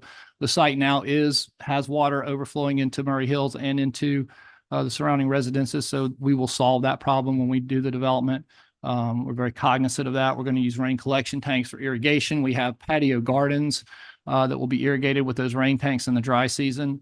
Those are provided to us by Coca-Cola. Yeah. So you have 1 minute left. Yep. Okay. The solar and hydro panels are on top. Solar for obviously hydro is for drinking water. Keep going. We're also going to have the solar powered EV chargers, covered outdoor work area and a dog park. And just for clarification, I had 4 neighborhood meetings, 8/31/2021, 3/8/2022, 11/14/2023, and just March 1st, 2024. I also had an additional meeting with the Murray Hill Board of Directors and their attorney, Scott Lee, who's here on 12/11. I did email and follow up to these concerns over the last 3 years to the tune of about 350 emails. I did provide the signed and notarized affidavit, and the sign was posted, and I did the mailers and the meetings on those dates there. So we would just request a yes for approval. However, we can't really do that now because we have denied the LDR, which was part of what we were going to do in this one, but we will come back in with this almost the same thing with a different zoning. Thank you. Thank you very much. Okay. Will the Murray Hills Association, Inc. Representative Attorney Scott J. Lee, Susan Koichi, I'm sorry for the pronunciation, Nicoletta Lewis, and Kevin Starkley make their presentations. Affected parties have 10 minutes maximum to present. Scott, you got it? Each. Again, Scott Lee, Yes. 10572 Arcole Court, Wellington, Florida. I'm the attorney for Murray Hills Association. So I'm going to try and go fast. I know we've covered a lot of things already, but there are certain things I need to highlight. Serious concerns with the proposed development, which we request be denied tonight. In sum, and this is kind of my mantra as it relates to this project, this is the wrong project in the wrong place by the wrong developer.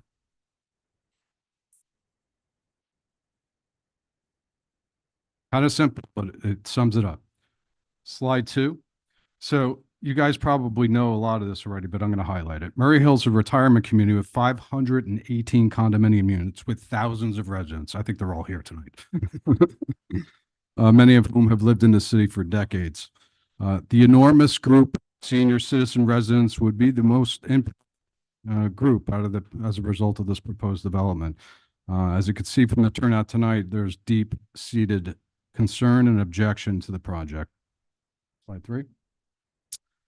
The project is not simply adjacent or just tangentially connected to Murray Hills.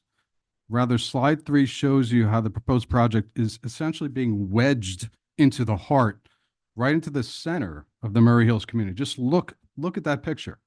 It's being encompassed by Murray Hills. It doesn't belong. Slide 4. I touched on this earlier when we were talking about the land use change. But again, it was mentioned as part of this proposal. There is no settlement agreement that binds this body or the city commissioners to approve this project. The settlement agreement simply says that the city will consider the application. And yes, it's very possible that there could be litigation over something called the Burt Harris Act. That could happen. But the city's attorney, who I have great respect for, who's here tonight, actually wrote a letter very recently, on February 21st, 2024, that said the city has been fairly, and I'm quoting him, consistent in its position that it did not believe that any such claim would be successful against the city.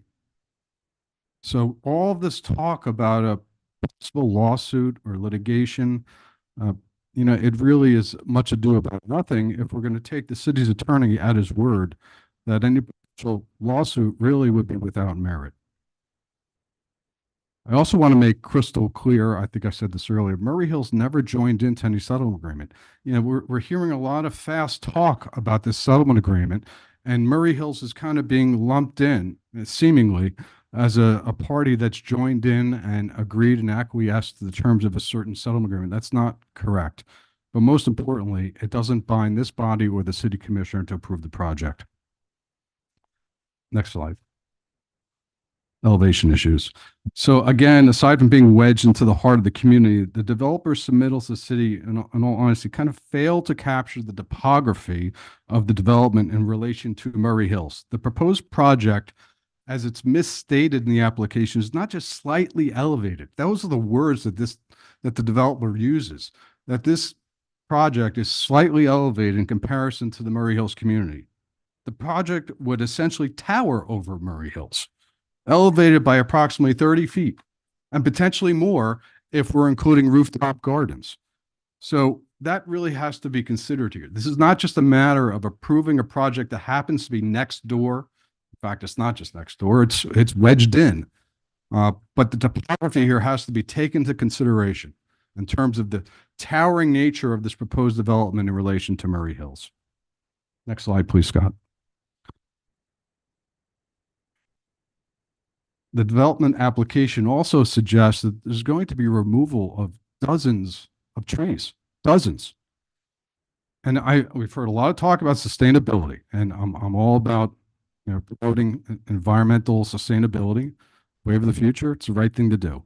But how does the removal of that many trees, which from what I understand, again, I'm no scientist or engineer, but from what I understand, trees are carbon capturers. How does that square with the idea of this being a project that is sustainable environmentally? If we're removing that many trees. These trees also provide a great degree of privacy for the residents. That will be lost. That's gone. Maybe there'll be some landscaping put in by the developer, I'm sure. It'll be less than mature landscaping that will not afford anywhere near the level of privacy that these existing decades-old trees provide. Aside from the fact we have some wildlife there, we have raccoons. I would guess, although I haven't spoken to the raccoons, so I don't want to say that I have, but they may make their way down to Murray Hills when the development, the construction starts. Who's going to have to deal with that? Murray Hills, extermination costs, not going to be pleasant. Next slide, please. And Murray Hills, as we've talked about, has an aged infrastructure with concrete walls with differing levels of cracking and deterioration. The removal of the massive trees, and again, I'm not an engineer, I can't opine as to this, but I'm going to hazard a guess that removal of that many trees is going to have an impact on this very old, decades-old concrete wall. There's also going to be some drainage issues. There's no doubt about that. There's already drainage problems there. And while I understand Mr. Raley had indicated that he has a plan as it relates to the drainage, when we've met with him and we've asked him these questions, it is given quite a bit of short shrift, and we're still deeply concerned about the drainage and the flow, which currently already is a problem at Murray Hills. Next slide, please. And you may hear from the developer that it's not his problem, perhaps, that Murray Hills has an aged infrastructure and a compromised concrete wall. But in the law, there's a concept called, we learned this the first year in law school, the eggshell skull doctrine. That's a lot of words that essentially means a party is responsible for damages it causes to another, even if that party is more susceptible to harm due to its peculiar circumstances. That means when there's damage to the concrete wall or additional drainage concerns, the developer can't just say, well, that's your fault because you didn't maintain your concrete wall. And when looking for assurances, and I appreciate Mr. Raley meeting with us, and he's a nice guy and I like him, but frankly, he gave us no assurances. We asked him for an insurance policy, possibly, where we are named as additional insured. We asked him for something called a full bond. No. Flat no. I mean, it was one word, no. Cash consideration to deal with the impact later on. Again, no. So this is not the typical exchange between the developer and adjacent community. Usually we get some consideration and some level of perhaps comfort, but we're not seeing that. Next slide, please.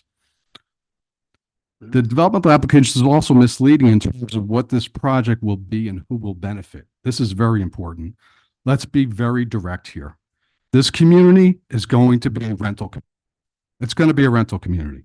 Renters will be filling these townhouse units. Nothing against renters. They're wonderful people. But let's be real. Renters aren't necessarily as interested in being wonderful neighbors, aren't as invested in making sure that the community is maintained. And that's a real concern.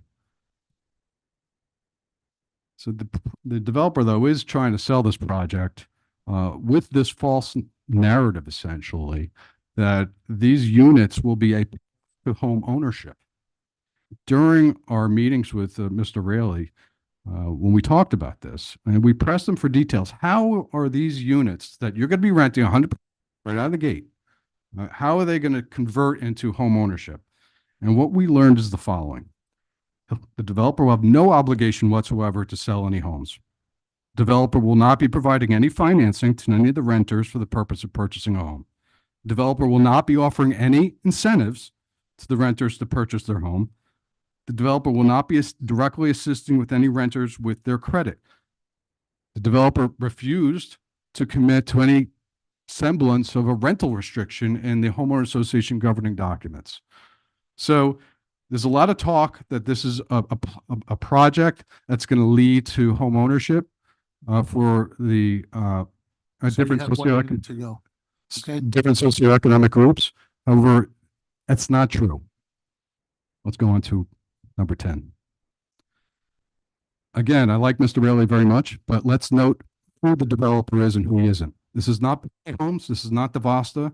Mr. Raley, this, by his own admission, I believe he said this is his very first sustainability project. Very first.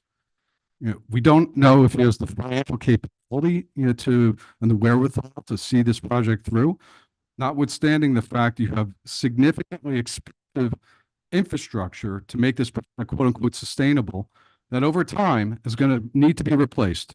Who's going to replace that? The developer. We don't know where the financing is coming from. We have no loan commitment letter from a construction lender, and we don't know, frankly, the developer's wherewithal financially. There's too many open questions here, folks.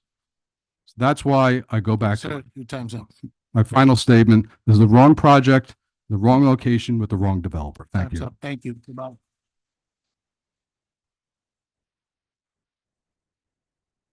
Okay. Do we have Susan Cochi, I'm sorry of the pronunciation, or Nicoletta Lewis and Kevin Starkley?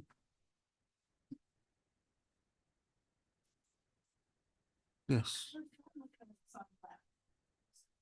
He's gone, okay.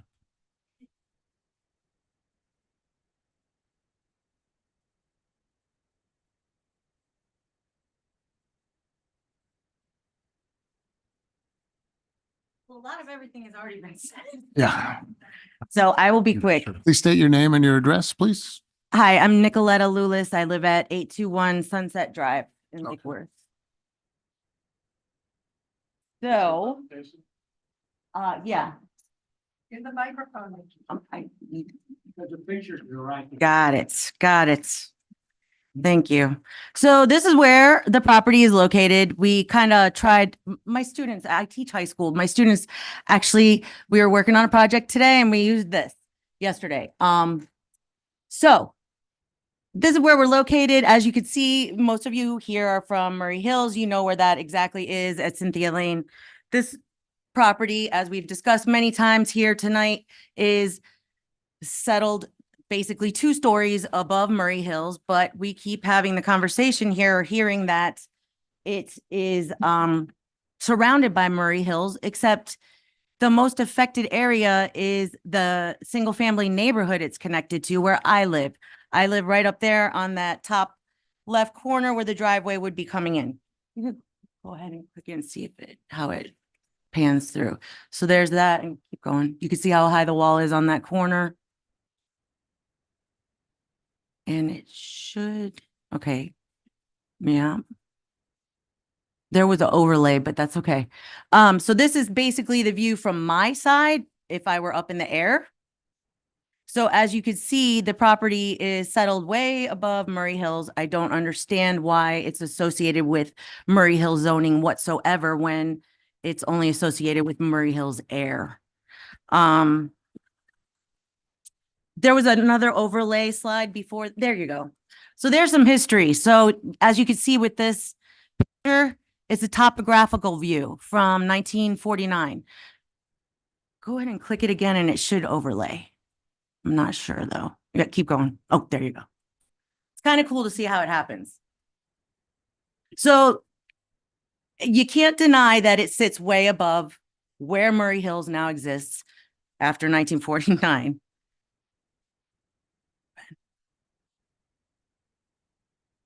Interesting. Okay, keep going. We also converted this from Google Slides, so yeah, no, stuff happens. So there's the situation, but as we heard tonight, it might not be 42 townhomes. Here we are discussing 42, saying they're too many. So for this land to handle for the most part and for the neighborhood to sustain, I can't see how any more than 42 could possibly be sustained there. Plan developments, to quote from there, they're supposed to be on tracts of land that are suitable in location and the extent and character for structures and uses proposed. It definitely is not that. I beg to differ. And we've often heard the phrase that we need to come up with more creative zoning. And in my opinion, all I've seen that mean is you just want to build bigger and more everywhere. And that is not Lake Worth Beach. I understand we need it for, it's a fiscal responsibility, but there are certain areas such as around Lake Osborne that are very special, compact, and basically fit the definition of a planned development, yet aren't titled as that. Just because they don't have a gate at the front doesn't mean they're not a community that is basically a development and a neighborhood.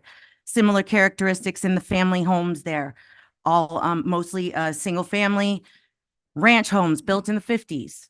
So there we are. We already hit a few of the ticks for being a planned development.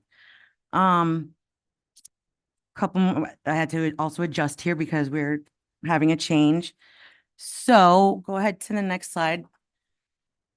So the Department of Sustainability has a major goal of preserving Lake Worth Beach's character. Our value is in our character.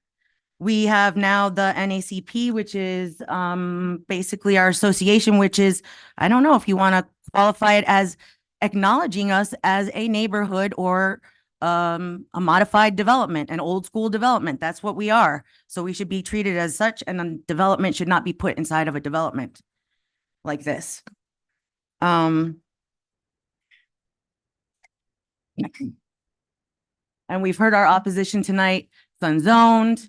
There are a bunch of statements from 2006 where the residents opposed this.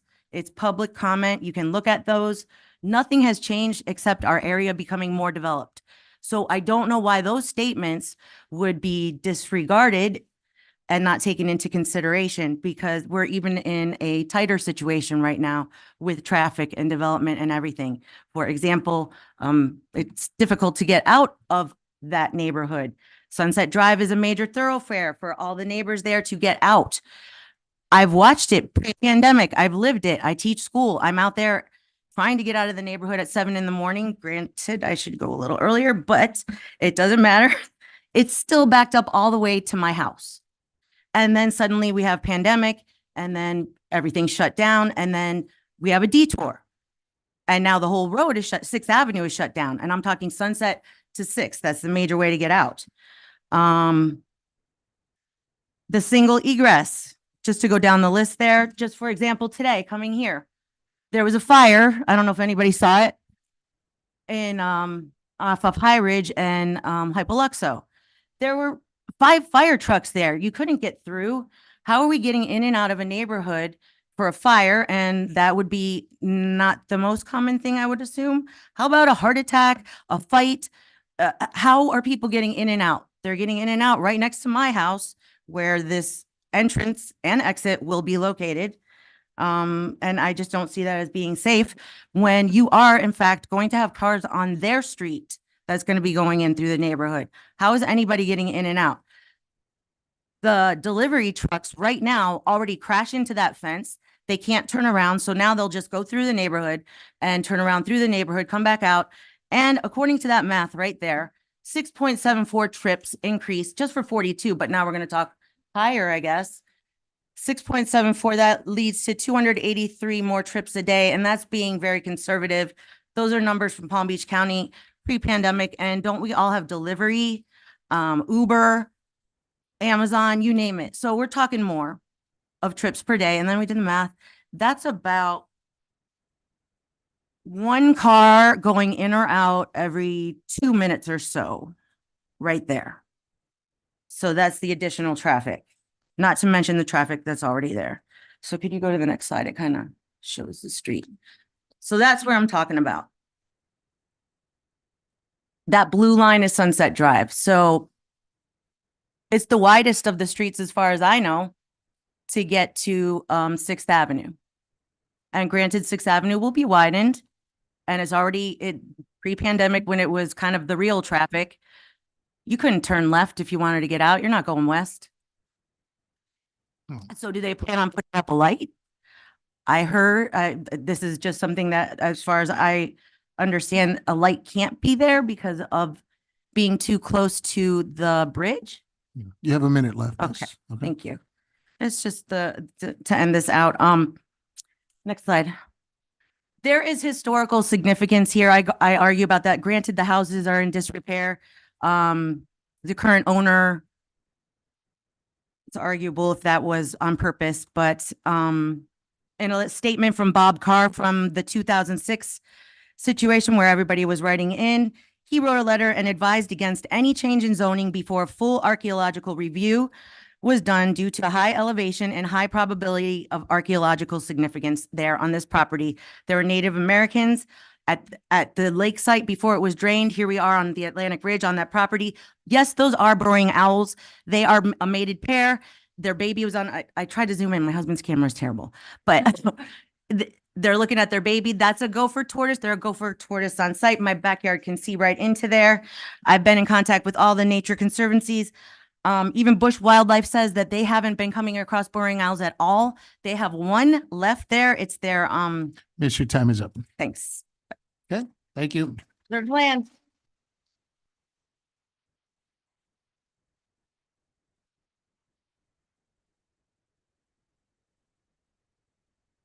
Okay. Those are the affected parties that we have left. Do any members of the board have any questions for any of the parties? Yeah, It could be any party. any of the parties, anybody? Well, it says the parties. Seems like an open. Thanks, Riley. Are you? No, you can go. I'm a patient girl. so. Okay, I'll go first. I have a question for the applicant. As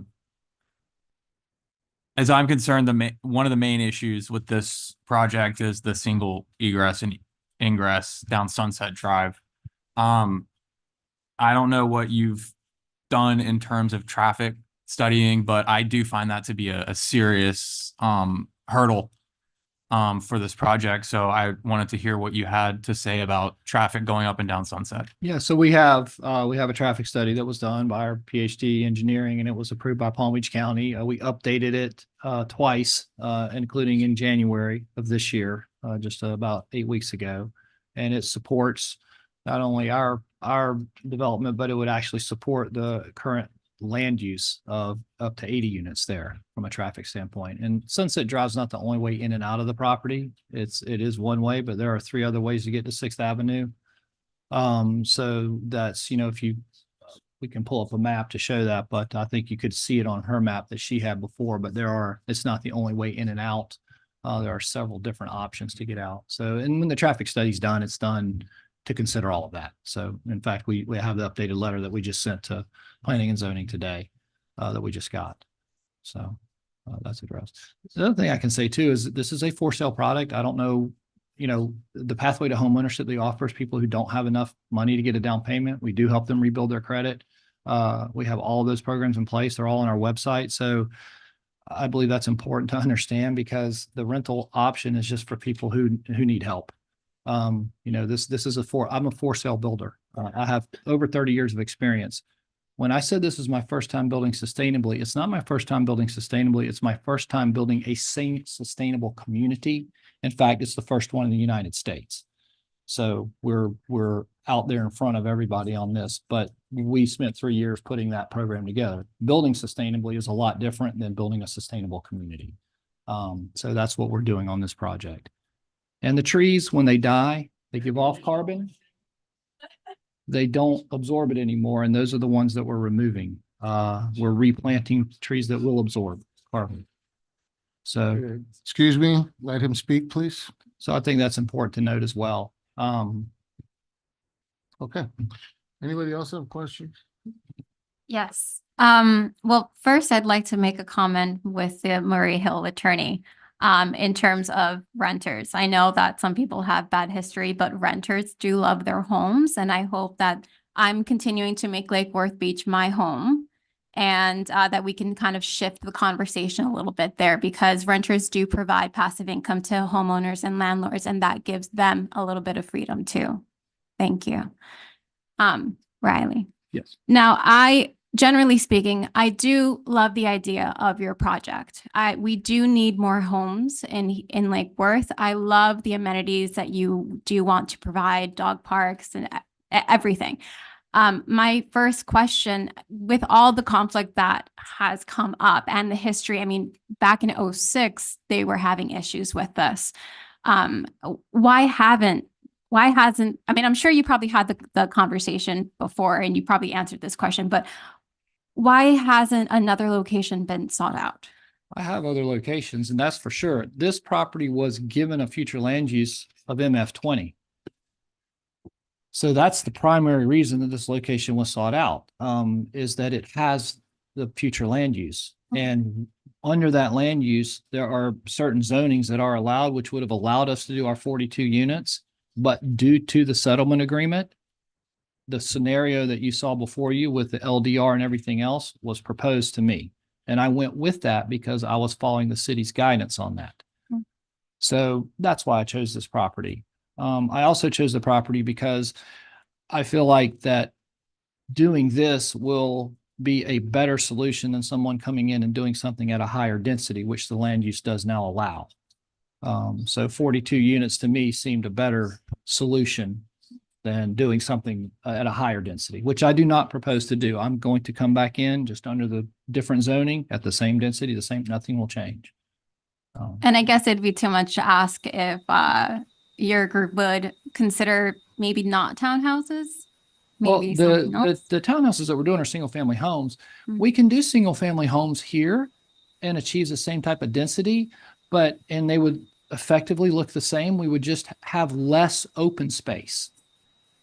So as a sustainable developer, one of the things that we look at from a water retention standpoint and a drainage standpoint is having as much open space as possible to allow the rainwater to do what it normally does. So it doesn't have to go in another direction. If I went with 42 single family homes here, we would have more lot coverage. We would have an actual higher floor to area ratio and more permeable.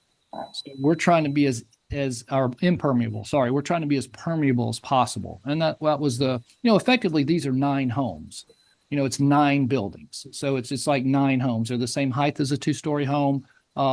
If I built 9 10,000 square foot homes here, then it wouldn't be much different than the 9 buildings that I'm proposing. So that was the reason for the townhomes. It's more sustainable. And they do have sprinklers in them, by the way, which is how we offset the issue about fire. These are all sprinkled. There's no wood in these homes.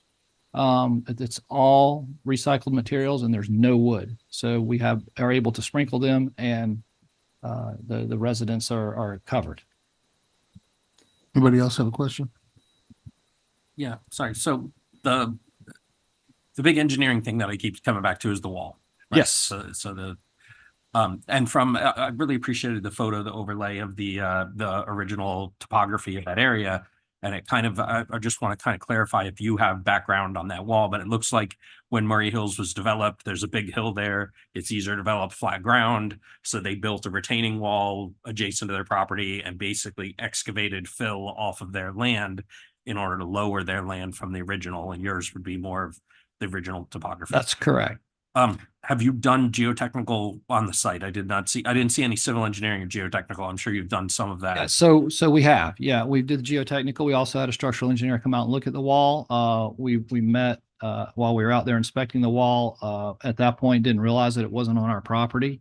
Thought it was part of the property. As an industrial engineer with a structural background, it was the first thing I looked at when I looked at the property. And I had one of my buddies come out from WGI to look at it with me. The challenge that we then ran into is from a liability standpoint, it's over 60 years old. So the type of inspection that would need to be done of the wall is fairly extensive. So we didn't want to do that until we knew that we had planning and zoning and that we had the property approved. In that regard, we did agree in the conditional uses that you'll see there to have the wall inspected prior to building permit. And we'll pay for that and we'll do that. And I told Scott that before the meeting, and I'm wondering why he didn't mention that in his presentation, maybe because he already had it there, but that is part of the staff report that you see. to clarify, so you'll pay for the inspection of the Yep. wall. If the wall requires remediation or, bolstering in order to put this much Yeah. building on it, are you offering to say we will pay for that as well? Well, I can't offer that yet until I have it inspected. The biggest problem, Zay, that I have is it's over 60 years old. And until I have that wall inspected, I might need to put in another wall. I don't even know yet. So until I get that wall inspected, that's Murray Hill's wall. I have to protect my residents as well. So if that wall goes down, it's not just going to affect Murray Hills, it'll affect my property and my residences. So it's in my best interest to do that. But because it's not on my property, I just had to be careful about what I could or could not commit to. But we did agree to have it inspected. And then I have also told Scott that we can look at what makes sense once we do have it inspected as to what needs to be done.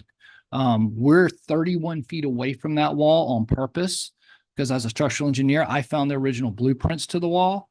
And this was important to me, and the blueprint showed the footer of the wall and the header of the wall, and it was built like a tank. And that's why it's 60 years old and still there. And in fact, it's the appearance of it is very solid. There's nothing that we're going to do from a weight distribution standpoint that will affect the wall. There are no trees along the back of the wall, except in the back right corner. We're not going to remove those. So we're not going to do anything that would physically affect the wall other than when we are building our units. The other thing I'll note is the building materials that we are using are not concrete block. They're limestone based. They're about 40% lighter than concrete block. So we looked at that as well as something that would be important to make sure we weren't, as an engineer, the more weight you put on something, the more it tends to go this way, right? So if anything, the wall is going to get pulled in if we put more weight, not go the other way, as long as we control the drainage, unless the ground moves. So that's a different problem. So you have to make sure that when you dig out your slab, that's why we're 31 feet away. And you're doing monolithic foundations on this? Yes, or correct. doing piles? No, no pilings. Monolithic foundation. So you dig out, put the slab in. And so that's really the biggest disturbance that will happen is putting in the slabs. So that's where we have to be the most careful. All the compaction. Yeah. Yeah, that's correct. And then you've got the bioswales, so you're going to be holding some. Well, the land, intent is to hold yeah, some so it flows from hydraulics. south to north. So the water flows away from the wall. So we're going to keep that drainage plan. So there won't be any bioswales along the wall. We're going to do plantings along the wall to help capture any water that does come, that is there. But they'll be away from the wall. We also agreed to give Murray Hills an easement to, if they needed to work on the wall, we'll provide them with an easement on our side of the property to do what they might need to do to the wall. But, this is important for them and us. As you mentioned, their developer came in and wanted to cram as many units as he could. So he put a retaining wall and he built them 8 feet away. That would not be allowed today. There's no way that happens. So because of the setbacks. So, we were cognizant of that when we looked at our site plan. Okay. Mr. Chair, Elizabeth Lenahan with the City Attorney's Office. I just want to make sure that it's clear on the record before you all move forward, since Mr. Raley is at the podium, that what his intent is with the application that's pending tonight. His presentation was alluding to the fact that there will be some changes. The previous hearing was recommended for denial, but will move forward to City Commission as presented to you. So I want him to clarify whether his purpose or proposal right now is to move his project forward in the same manner that is consistent with the project that was presented as part of the application, or if there will be some changes before it actually is moving forward. And that's a very good question. Based on what I've heard here tonight and based on the fact that I don't think it's right for this project to affect the whole city, that's something that I'll need to sit down with you, Elizabeth and Glenn, and probably the underlying sellers and William to figure out what the next approach is.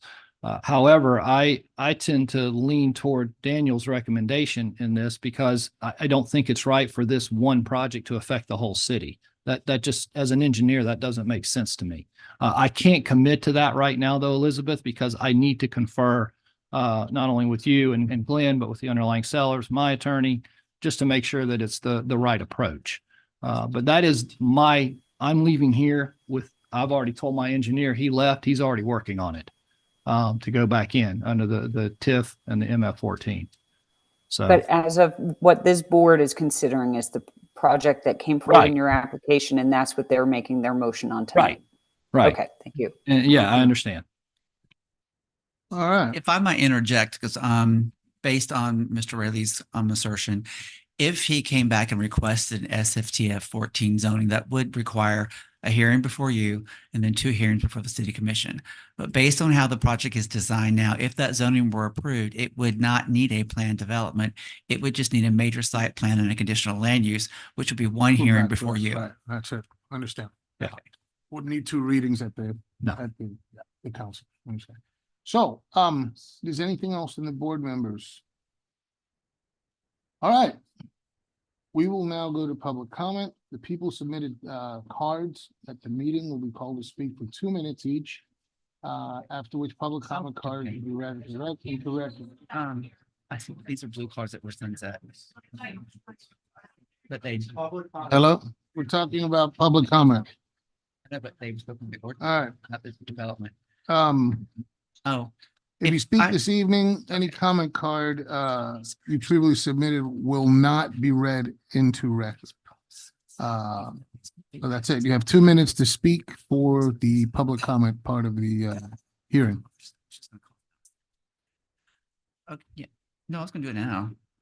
Okay, we have several cards that came in, and these people have already spoke or may have spoken, and it appears they wanted to speak on this item as well. So you do have 2 opportunities.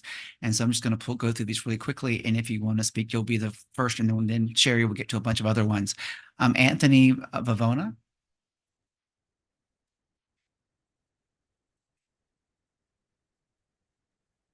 My big question is, I'm sorry, Anthony Vivona, 2920 Lake Osborne Drive, Lake Worth Beach.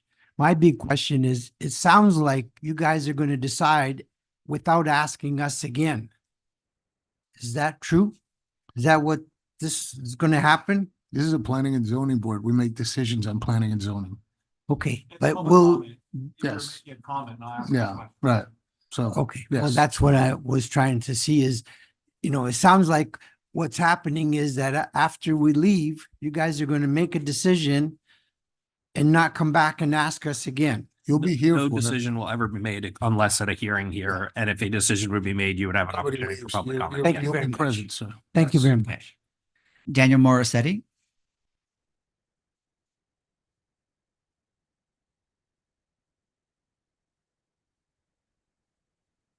Daniel Morissette, 3120 Cynthia Lane, Lake Osborne. My condo is less than 10 feet from the wall. I have many fears. The worst of those is the damage to that wall that would affect the structure of our condos and devaluate our units to the point of being unable to sell when the time comes. Not to mention the loss of property by having onlookers standing on my porch, children playing and throwing rocks or other things on our side just for the fun of it. I live in a quiet community, enjoying good and peaceful relationship with our neighbors. The proposed development is completely opposite to what is expected from a traditional single-family neighborhood. It simply doesn't belong there. Vida and Sarah Varia Maza.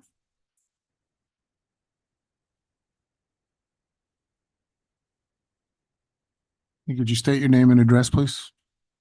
Good evening. My name is Vita Maza and my address is 3200 Lake Osborne. Okay. And I'm concerned about the traffic.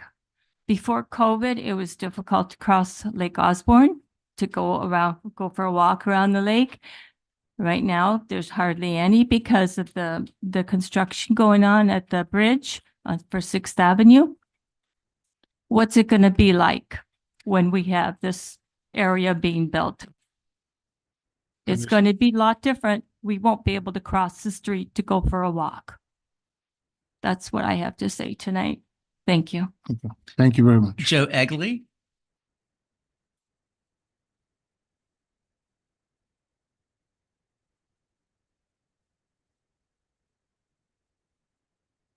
In my opinion, Joe Egley, 2880 Lake Osborne Drive.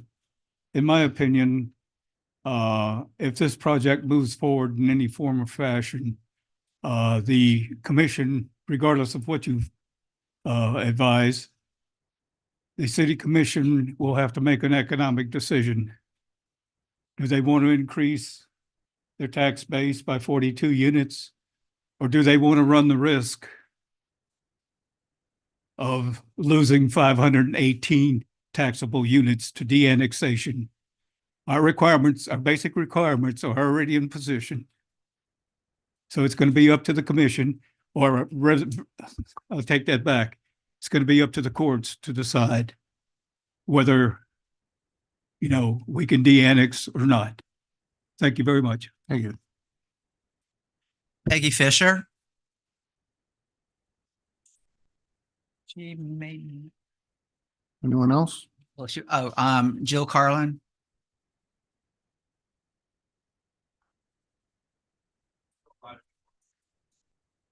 Good evening once again. Jill Carlin, 2381 Sunset Avenue. Traffic studies, COVID, and street closures all at the same time. This is not accurate. There are no cars running on those streets right now. They're closed down. Traffic studies must be conducted after the fact, after there's traffic there, and there will be increased traffic. Sustainability. My husband was the father of environmental architecture. I hear these words all over the place. They're inappropriate. Yes, it's great. It's really wonderful. Biochar is wonderful. Swales are wonderful. This is wonderful. This development is wonderful. Not for this place. It's a completely inappropriate, unsustainable for this particular place. The neighbors have all come out in force to let you know that that's the truth. As this happens to be one of my expertise, I teach this subject. This is place is most important. This is an inappropriate place for this development. And I heard you say, Chris, and I'm very fond of you, I heard you say 9 2,000 square foot units would be the same. Let's put 9 2,000 square foot units there. That would be great. Single family homes is appropriate, and that is all. It is inappropriate to have anything higher density than single-family homes.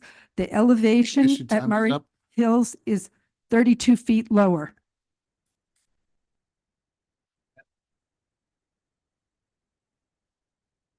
Our next speaker will be Jean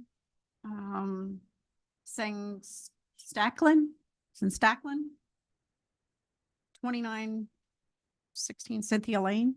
Jean. Jean or Jan? Jean. It's clearly Jean. He's probably in the other room. He probably can't hear you. They'll be delayed though. Yeah, I'll try. Either that or I'll speak for him, one of the two. Yeah, now it's coming. All right, so I'll go with Anthony Vavona. Got him. This is Jean. I'm Jean. This is Jean. Got it. Thank you. Good evening. Gene Sangstacken, 2960 Cynthia Lane, Murray Hills. Okay. Just wanted to correct one thing that he said. Actually was a kind of a flat out lie. We don't have a 30-foot buffer around all of the walls. As a matter of fact, it's not up on the wall, but if you look at the blueprints, the actual building is within 15 feet of building 18, the completed building. So that 30 foot, I don't know where you got that from. That's not true. Yeah, it is true. No, it isn't. There's no wall there. There's Yeah, no wall there. yes, there is. It's a 4-foot knee wall. It's not the retaining wall. Okay, so let's just keep your comments. It's a retaining wall.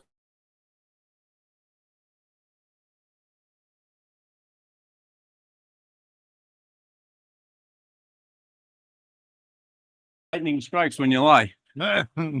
Okay. But anyway, so that was what main concern when you're building that building is within 15 feet of Murray Hills. That's really not, when you talk about privacy and you just want a little comfort, you don't need to be looking at the side of a building. I think when you look at all the different things that people had, I think we could have adjusted this to make this a little more, workable for everybody. Did you really need 42? Could you have done with, say, 25? Could you have made it a bit more of a buffer zone for everybody? Help with the traffic coming in and out so we don't have the same numbers. There was a lot of ways to work around this, and I didn't think we took a very common sense approach to why do you have to maximize everything? Anytime you do a max thrust at everything like that in the military, it never worked. Something went wrong. Take into account, we've never seen their irrigation system. We've never seen the issues with the wall yet. How are we making these decisions? It really doesn't make sense. Okay. No, we need to know the answers. You guys need to what if it. What if this doesn't work the way he said? What happens then? Got to look down the road.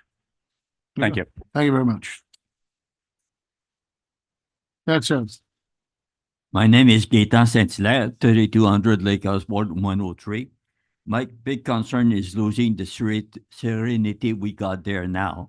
When we bought, we looked at the surrounding and it was single family houses, and the community we're in Murray Hills is like a single family because we're all owners, and with 42 rented houses behind us, it's going to be a traffic jam. Thank you. Thank you. Thank you, sir. Yes, sir. State your name and address. John Renfro, 3280 Lake Osborne Drive, apartment 109. The big concern I have, there is one road in, and you're talking 42 townhouses, and you take consideration there will be at least 2 cars, maybe 3 cars, and you're trying to get through one road. And every day we have prime trucks, we have partial posts, FedEx, all these trucks come in, we have moving trucks, and they just sit and park right on the roadway. And, you know, if you got any visitors, how in the world you're going to get through one entrance, let alone emergency vehicle? God forbid, if somebody has a heart attack and the ambulance can't get there. Thank you. Next. Jim Pellegrino, 3200 Lake Osborne Drive. Some of the negative effects that it's going to have on Murray Hills. Number one is that wall. With just a very minimal calculation, what he's planning on adding up there is about 700 pounds per square foot. We're talking about the buildings, the asphalt, the concrete, all of that stuff. So that wall, and when he was asked if he would provide a bond, no came out of his mouth like a shot. The other thing I want to bring up, Murray Hills lives in harmony with our single-family neighborhood. We're very conscious of them. We make sure our lights don't shine on their properties. This townhouse is going to be probably 50 feet above Murray Hills in some places. That wall is 14 feet high. Any lights or any of that is all going to be coming down because all those trees are going to be gone. He's going to put in maybe some fauna, some trees and some bushes, but they're not going to be able to hide them from Murray Hills. Understood. Thank you, sir. Next, state your name and do you have a card? Yeah, I've got Okay. a card. Okay. I'm Rob.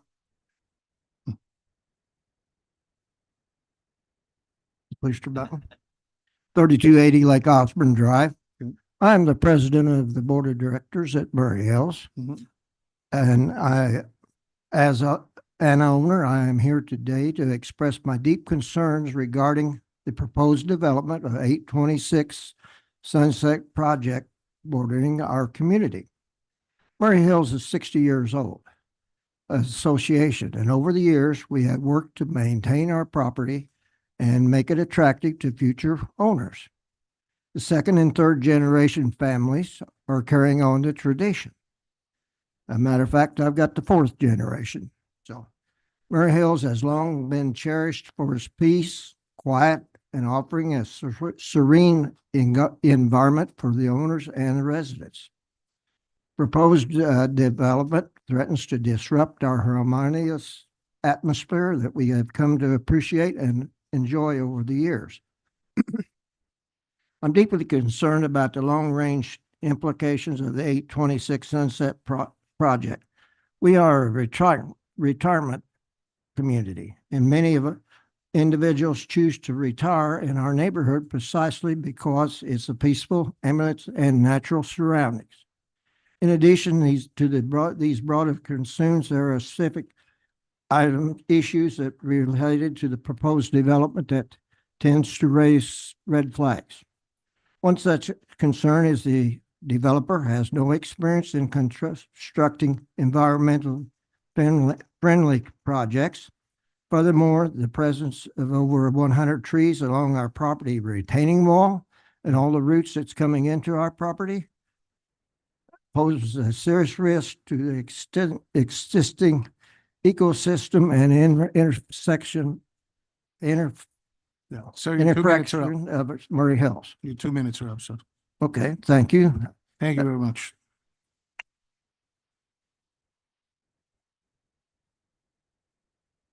Yes, sir. State your My name is Remy Barrett at 3322 Cynthia Lane in Murray Hills. I'm in a position with the Sunset Development because that could harm our safety, quality of life. It is wise to predict, as provided by the scientific community, that with the inevitable climate change, we will have to face much more frequently torrential rain in the future. The lands covered by the project of Sunset is currently a sponge that retains water, thanks to its numerous exotic plants and its large and beautiful trees. As you know, such development would require clearing shrubs and cutting trees to replace them with a large paving area that will allow water to flow on Murray Hills property and to create inevitable flooding to our condo. In addition, the waters who naturally flow downwards will wash away significant mudslide, breaking the foundation of the retaining walls, resulting in a lot of worry due to the lack of security and the loss of the value of our property, particularly to the owners whose condo are 4 feet from the wall. So for this reason, I ask you to refuse this project. Thank you. Your name and address, please. Hi, my name's Joanne Gillies. I live at 719 Sunset Drive. I bought my house in 1975 on Sunset because it was zoned for a single-family neighborhood. Why can't you change the zoning to single-family 7 for this particular property? Don't compare the property to the multi-residence of Murray Hills because the one egress access is only accessible by going through our single-family neighborhood. Do not give the developer the approval to ignore this dangerous situation for over possibly 100 people coming through one entrance and exit. And Mr. Riley says there's other places but that they can go to, yes, but they still have to go into that development. So they go through Sunset. He states he's allowed that access because he can put more sprinklers in the buildings. But I have an email from the County Commissioner Weiss. It's a public email. And he stated that that is not a final decision, that no application has been made since June of 2023. And that statement is false by the developer because he doesn't have that approval. Please stop giving the developers the power to destroy the lifestyle that so many of us that are living there. We don't want rental properties that are going to lower our property values. We want homeowners. 7 single-family homes per acre would be a wonderful opportunity for a young family. 2 in a minutes is up, beautiful miss. area. Thank you very much. Single family 7 Thank you. is what we want.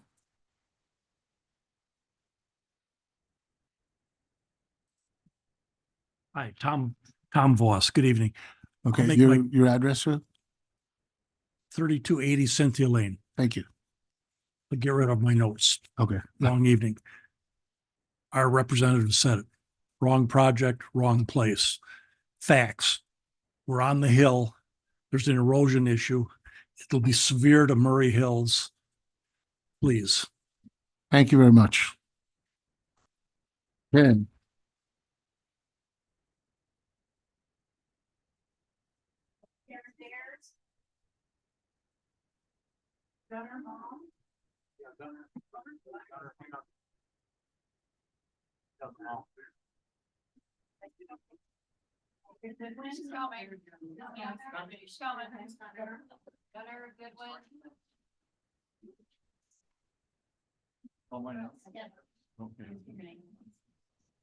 Gunner Mom, 3240 Lake Osborne Drive.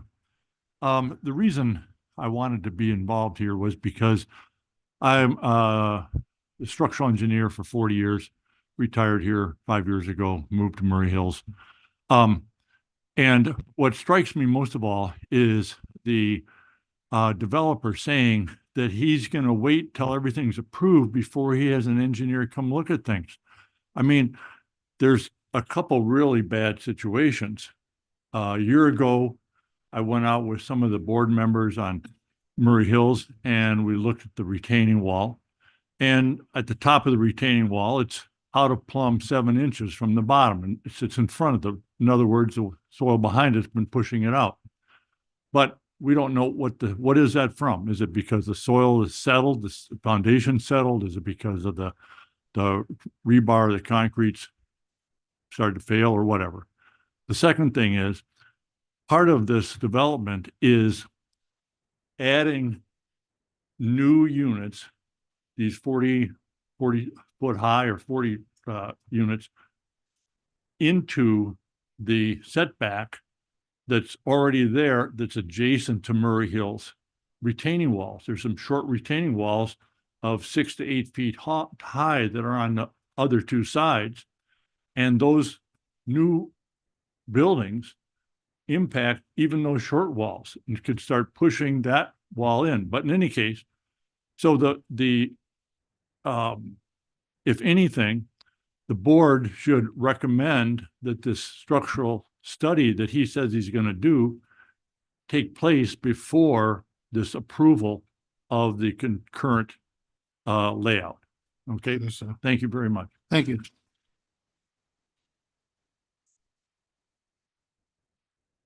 Cross? That's fine. Remains.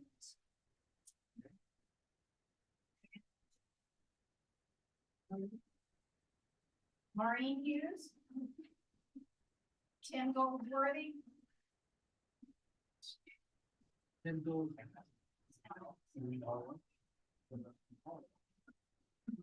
State your Good name and evening, address. everybody. I'm Maureen Hughes. I live at 3160 Lake Osborne Drive.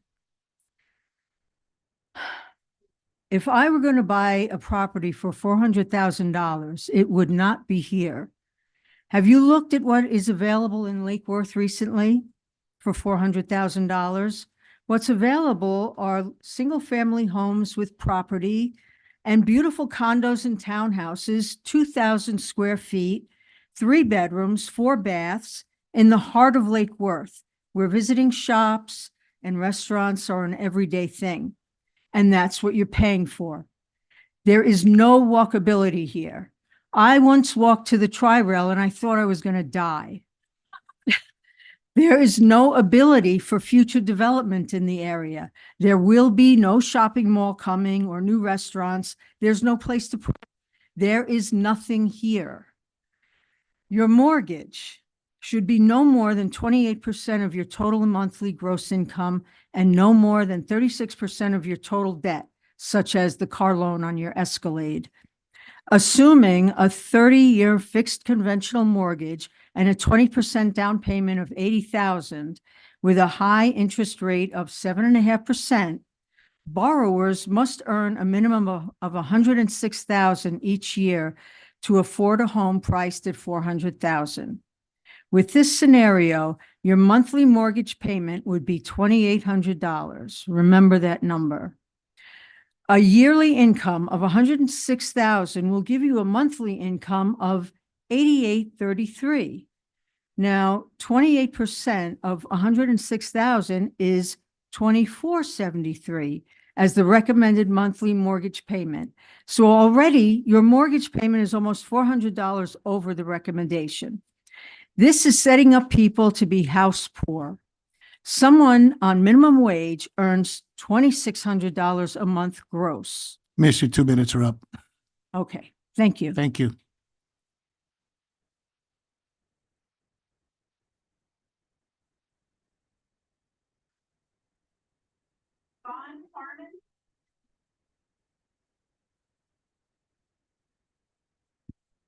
Yvonne Harmon, 2840 Lake Osborne Drive. I'm concerned as a homeowner in this area about the density of this project on such a small and constricted area. The elevation is a huge issue. You know, when you look at a map, it all looks flat. But when you go see a site, there's a lot more dimension that impacts a project. And at a meeting recently with the developer, there's a lot of things said proposed, but I'm super concerned that not all those proposals may work out. For example, the material that he referred to that's supposed to absorb, he was asked about what that material is. It hasn't been used in this country at all. It's been used in Africa, someplace else, but it hasn't even been used here. So it makes me super nervous to hear in other areas propose doing this, propose doing that, when I don't know if the things he's talking about are just things he's read somewhere that they're maybe did successfully, some that doesn't have at all the physical characteristics of this particular property. Obviously, this property could be a home for, you know, a situation somewhere at some point, but this density is super alarming to me. And the traffic and the safety, not only for the neighborhood, but for the people that might live there. If there were a fire that his sprinklers don't put out, how will the adequate emergency equipment get into that? Because I live there, I walk there, I know there is one in and one out of that particular property. So these are super concerns that I don't believe he's addressed very forthrightly, and I would really hope that you all would get more solid. Your 2 minutes are up. Thank you.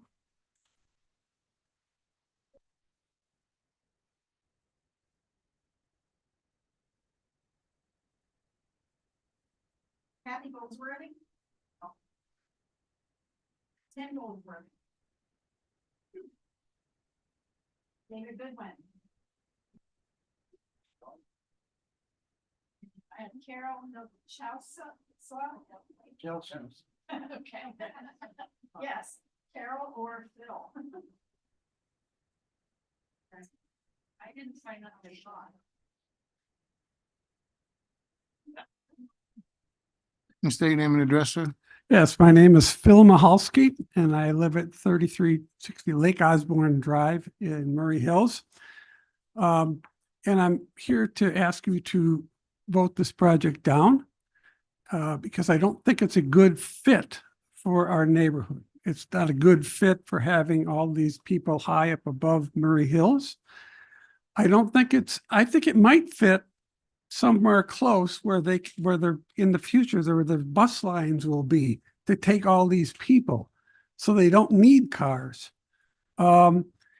Certainly it shouldn't be any higher than the average height of all the single family homes along in that whole neighborhood. it just doesn't fit there. In my prior life, retired life, I was a chief mechanical engineer at the University of Wisconsin. I can't imagine you people approving something where they haven't studied that wall. They've talked about it, but how could you possibly approve that moving forward with this until there's conclusive information for you to make an informed decision? It cannot wait.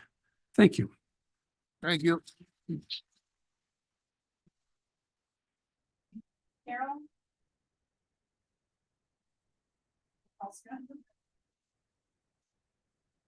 Audrey Voss? Voss? Jackie Lane? Audrey? Mike Atchison?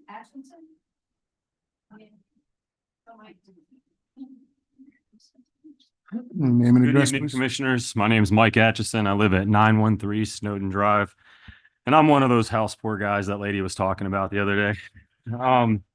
I've been a resident of Palm Beach County for 20 years. And when things started getting tough for renters a few years back, I realized I needed to buy a place. When I went to look, there was not many options available. Lake Worth was one of them. My fiance not being from here, she was okay with looking here. And so we came to look at a house in Lake Worth. When we saw the neighborhood, saw the house, she loved it. She asked me my opinion. I said, it's Lake Worth. That was my bad. I've come to love my neighborhood, and I think it's got a lot of great qualities, especially old Florida qualities. But a project like this would take away all of that. We have a horrible traffic problem. Somebody put a stop sign up on 12th. That's helped a little bit, but you're welcome to sit in my driveway and watch people just roll through the stop signs all day long. And it's just going to continue happening. It wasn't even 2 months ago, somebody flipped their car in front of my house over a speed bump, and it would have ran into another house had not hit a 50-year-old tree that stopped it. I ask you guys just to keep all this in mind when you go forward with this next proposal. And I really request that you ask for a new traffic study done after the construction of the bridge, the I-95 exits, and the 6th Avenue widening is complete, because we all know it's going to change things dramatically. Thank you all for your time. Thank you.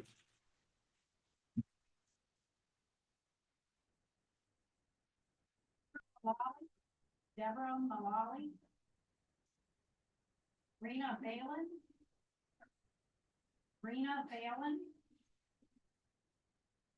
Mariette Adam DeVilliers?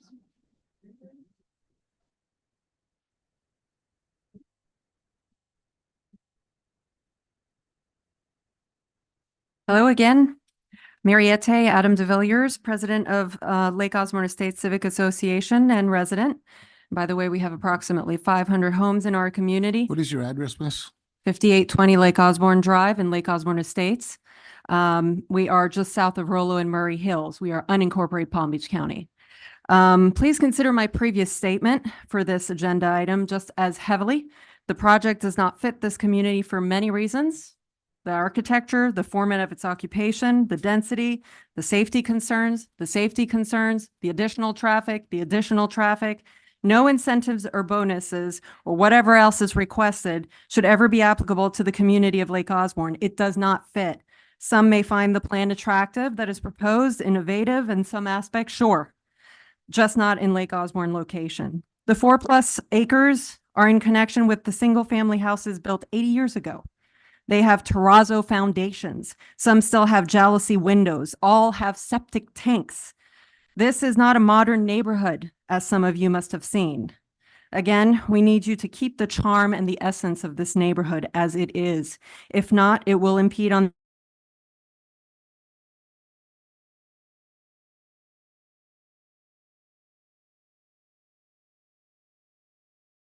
the sphere of the residents, some of which purchased their homes as a first-time buyer. We all have a right to the preservation of our neighborhood in every aspect. And what about the animals that have lived there and the environment? Did you know that this house was there prior to the airport? Again, we must keep any future land use to real and true single-family homes, which contribute to the stability and long-term sustainability of our neighborhood. Thank you for hearing the indirectly, but also impacted neighbors as well. Good night. Thank you.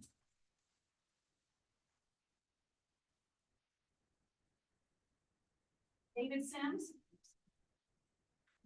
David Sims, 715 North L Street. I am opposed to this proposed development for the same reasons that many speakers before me have been writing. So I'm not going to go over them now. I'm just going to let you know I agree with them. I oppose it's the multifamily density, the townhouse density in a single family area with a single egress is not appropriate. Do not approve the project. Thank you.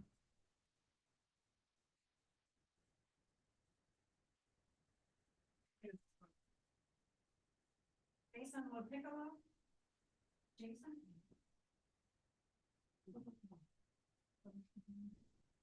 I'm Jason Lopiccolo. I live at 2024 Collier Avenue. The significance of Collier Avenue is they're talking about how other streets you can get out of there through other streets. Well, Collier is the only other street that you can get out of there through. And Collier is very narrow. So half the time there's cars parked all along it as people have visitors. The driveways are small. Trucks or Amazon trucks and stuff parked there, and you can't hardly get through it.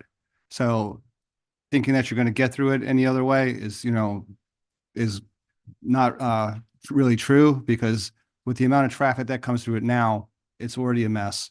When they open the bridge, traffic is going to be backed up all the way to Congress Avenue every morning. My house specifically, our family has owned it since the early 70s. I bought it in about 8 years ago, and spent years fixing the house and put everything I had into it. It's a little family house, and that's what the way the neighborhood is going. There's a lot of people like me. Once I spoke previously, that's what we can afford, and we've really started to turn the neighborhood around, and I think it should stay that way. Thank you. Yep.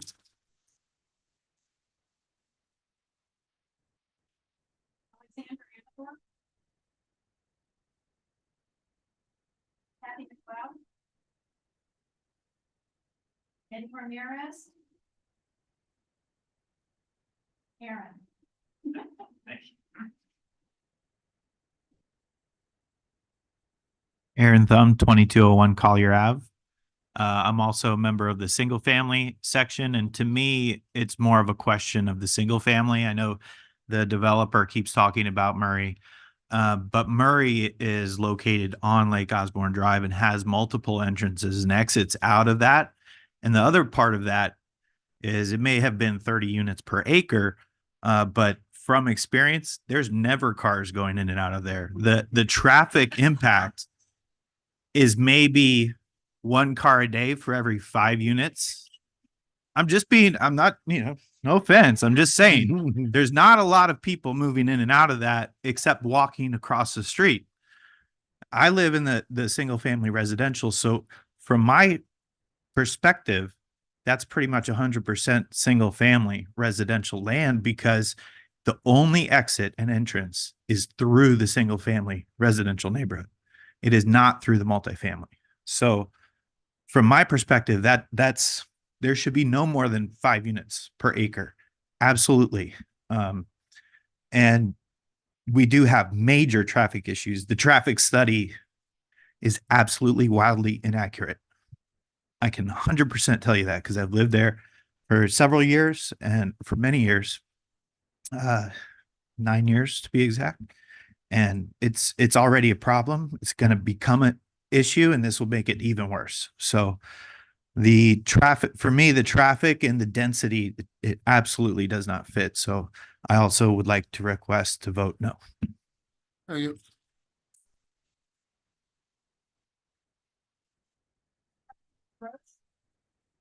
Stephanie.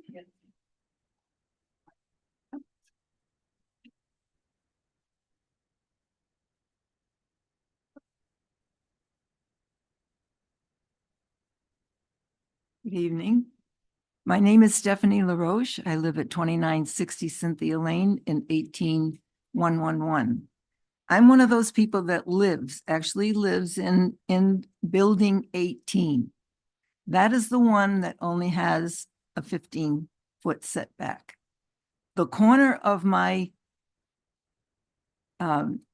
sunroom, like pretend this is the corner of the sunroom, is less than 2 feet, 2 feet from the second retaining wall, which is the lower wall, and then there's a higher wall above that. The corner of the townhouse, as it comes in, comes right at this angle of this corner of my sunroom. This is the reality of what we're facing and the impact of this development. It's not a 30-foot setback.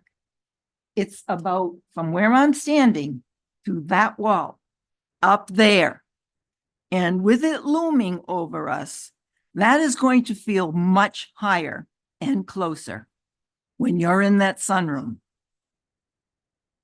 I feel as if the quality of my life is really, really going to be shattered. I'm so worried about this. It's not just the drainage problems, and we had drainage problems. The prior owner to me, yes, it was 20 years ago or 21 years ago before I bought in there. And they had a drainage problem that had to be solved from the runoff from that property. And they had to put some sort of a drain pipe to go around. But he had boards on the floor and piled up file cabinets and everything in there. And when we walked in, I'm going, oh my gosh. Your 2 minutes are up, miss. Well, the reality of what this really means to us. Okay. Thank you. Thank you.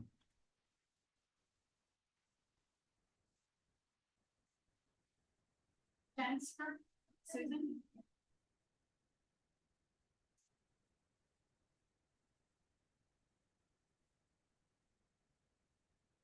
Good evening. Susan Bonechansker, 3000 Lake Osborne Drive, Murray Hills. Now, I'm not going to go through my whole thing because it's already been covered by so many of us here tonight. I did want to just touch on one thing, and that is, I think we all agree that the existing neighborhood was never designed for this type of development. This development company is called the Sustainable Construction Group. I looked up the 3 pillars of sustainable construction. They are environmental, economic, and social considerations, also known as the triple bottom line. These 3 pillars are supposed to not just address the new construction site, but also the environmental, economic, and social considerations of the surrounding properties. At this point in the discussions and plans, it appears that this is not the case. When this developer is finished and profited from the construction of all these units, he will move on to other builds with little to no regard as to the lasting impact this development will have on the existing neighborhoods. I trust that the committee determining that this project's viability will put the existing community's welfare ahead of any future development. Thank you.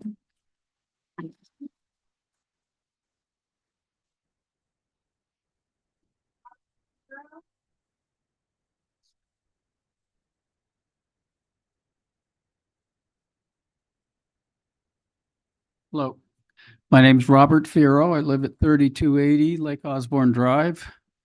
Murray Hills condo owner and board member. I'm retired with over 40 years experience in the architectural consulting and construction management business. During my long career in construction, I worked with many green built projects. I served on the original board that wrote and developed the guidelines for New York State green building. So I'm very familiar with a lot of these sustainable practices and policies touted by the developer, Chris Raleigh, and his company. I'm very, very familiar with it. His proposal to the city includes almost every green building, energy saving, environmentally responsible hot topic in the book.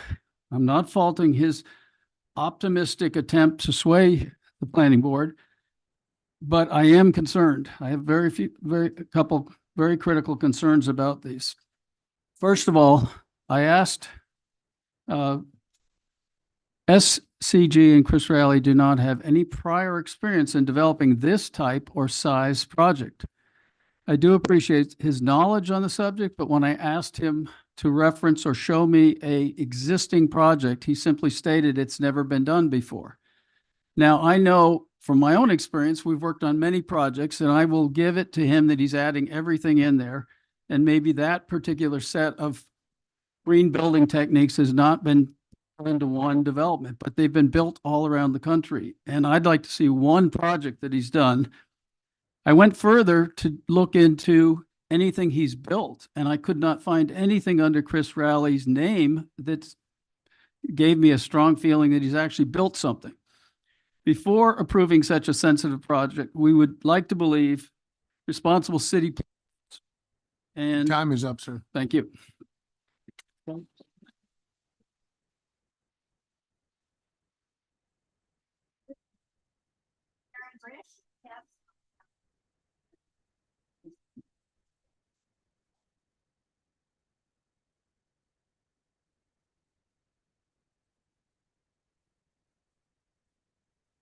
Hi, my name is Karen Risch and I live at 2960 Cynthia Lane. True, everybody's pretty much said a lot. I, like Stephanie, live backed up right up to it. I have 15 feet. I'm in the second story. So these buildings are going to be literally 30 feet plus above me. I have nice sunlight right now. I go out, I have privacy. I can listen to the birds. I don't have any noise from Rollo, hum from the highway, maybe. That's about it.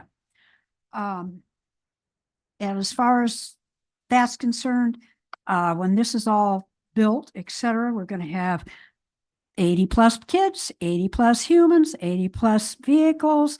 All that is going to be back there. That means noise, trash, whatever. We don't know. The other thing is too, supposedly when I listened to him on his Friday thing, he was talking about the HOA and all the rules that he's going to have and such, and everybody's, well, that's fine. But as soon as he's out as a developer, those rules aren't going to be his rules anymore. They're going to be whoever's living there. So that's going to change the whole situation possibly. So basically, that's what I have to say.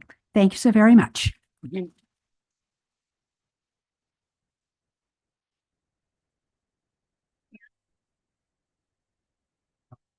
Oh, sorry. Yes.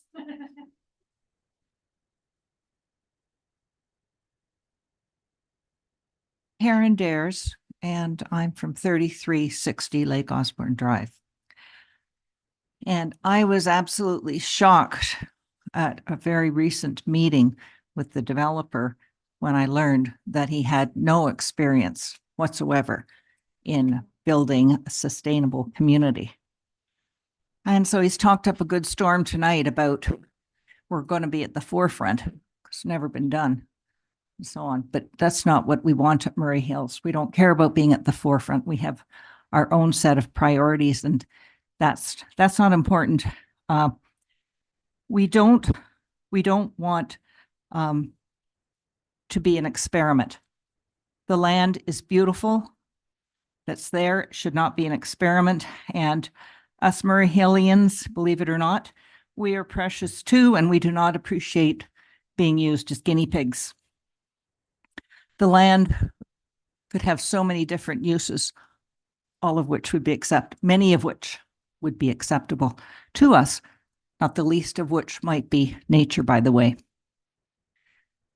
I was also shocked when I learned at that meeting, that recent meeting, when the developer said that he had no plans whatsoever on what to do with the tenants who at the end of 3 years had no plans to purchase. And so even though this is renting with the option to purchase at the end, pathway to home ownership, I think really it is, I think what it is a rental, a forever rental place, and renters do not have the same pride of ownership as do owners because they're not owners. What else did I want to say? 2 minutes are up, miss. They're up? Yes. Okay. Thank you.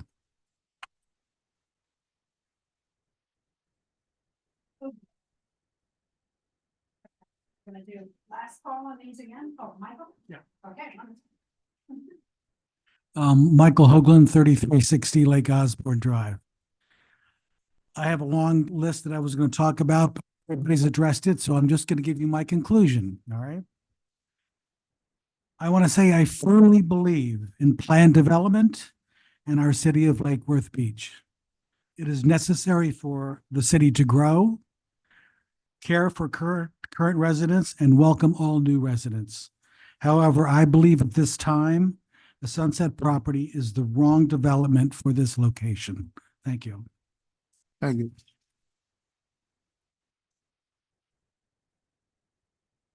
Deborah Malala, Audrey Voss, Renee Frost, David Goodwin, Kathy Goldsworthy, Tim Goldsworthy, Carolyn Milchowski, sorry, I said that wrong, Mary Adam, Alexandra Amador, Kathy McLeod, Eddie Ramirez.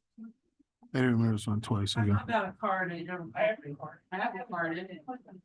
Okay, some of the cards I have, because I have letters as well. What is your name? Shoemaker, Jane. I have yours. Okay, so. Ruth Lynch. John Lynch. Yes. I have yours. Cargill. Catherine Card, yes. William Yates. Yes. Okay, so now I'm ready to read my, the comments we received. So in front of you are comments that were received, written, to planning and zoning prior to the meeting. And I'm gonna go down through the list real quick. I'm gonna go down through the list real quick and we'll cover most of everyone that just raised their hands. Okay. So on top, you'll find a spreadsheet with the name, the address, the position, and concerns. And we're gonna start with Catherine Cargill. And well, pardon me. My name is Catherine Cargill. I live at 3320 Lake Osborne Drive. Okay. And I came to the January meeting and talked to you before. Everybody's covered just about every reason we don't want this. But I have to say that I came away from that March 1st meeting concerned about the fact that he'd never done anything like this before. But when I saw his slide of all the approvals that he had gotten, he insinuated that this was going to happen no matter what. And if it didn't happen this way, well, he was going to come in and build an 80 apartment complex. The threat was received well because I went back and told my friends, this is probably going to get shoved down our throats. We're not going to have any say in this because legally you guys are going to have to approve it. So I hope that's not the case.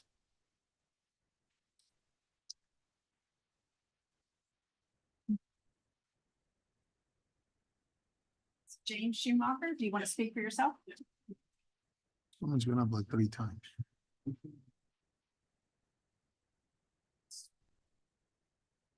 Jane Shoemaker, 3402 Cynthia Lane. I'm deeply concerned about the impact on our community as well as the other neighbors that would be affected by the proposed development as presented to date. And I'm glad to hear that several of the members on the planning committee have been to our community area. And if you haven't, I suggest you drive by that area before you make your decision.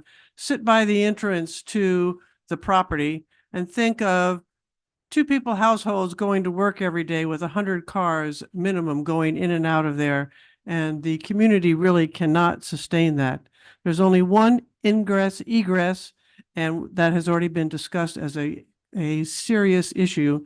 And squeezing the amount of homes into that small property that is surrounded by other communities, I think is a mistake. I think, again, it's the wrong project for the wrong piece of property.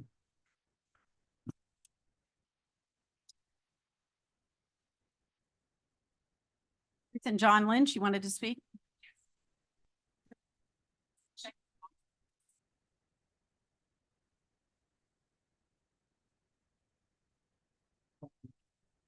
Ruth Lynch, 2802 Lake Osborne Drive, 21-year resident of Lake Osborne Heights. The name Lake Osborne Heights refers to the location on the top of the Remnant Ridge, which really is a big, tall sand dune, actually, that rises to a height of up to 36 feet elevation. And at the southernmost point and on the sunset land, it is that high. Your package and the other photos that you were shown just shows an aerial view map that doesn't give you the true lay of the land. Around Sunset property, the ridge falls away steeply on 3 sides to 14 feet elevation. Topographically, the Sunset land is physically part of our neighborhood, not Murray Hills. Because the property stands a full 22 feet above Murray Hills, and the property is only accessible through our neighborhood and Sunset Drive. Therefore, when determining zoning compatibility, only the current density of the Lake Osborne Heights neighborhood should be taken into consideration.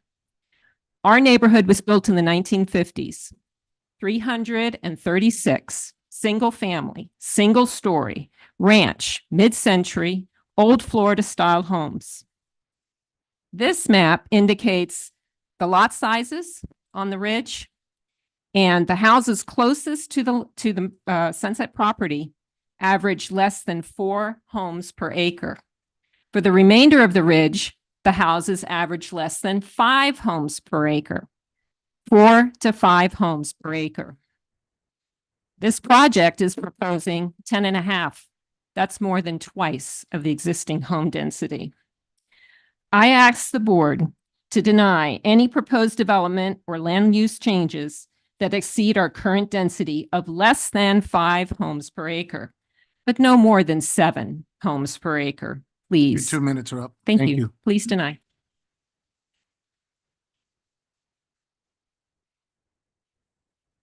Dr. John Lynch, 2802 Lake Osborne Drive. I believe everything my wife said is true.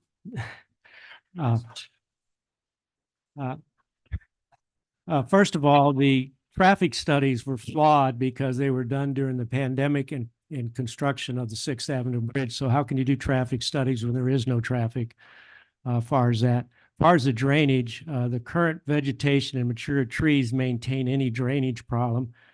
The builder plans to use biochar swales. A company called Sustainable Green Team, which specializes in sustainability of soil, emphasizes that the use of biochar is controversial. If not properly managed, biochar can decrease filtration and increase runoff, leading to erosion. A review of 259 studies in Europe verified this point. Since biochar lasts for hundreds of years, we can't take the risk of this erosion happening. Since the Sunset property is highly elevated, erosion would be a major problem. Now, Ruthie and I live downstream from this north to south flow down Quail Trail. They built a house behind us 2 years ago. They had to build it up 4 to 6 feet because the septic tank requirements at that time. They swore that they would make sure everything was approved. There would be no runoff. 2 years later, like the rain we had Sunday, we're still getting runoff from this property. I've got half the soil of that property on my property. So just to show you what the drainage problem could be. Thank you very much.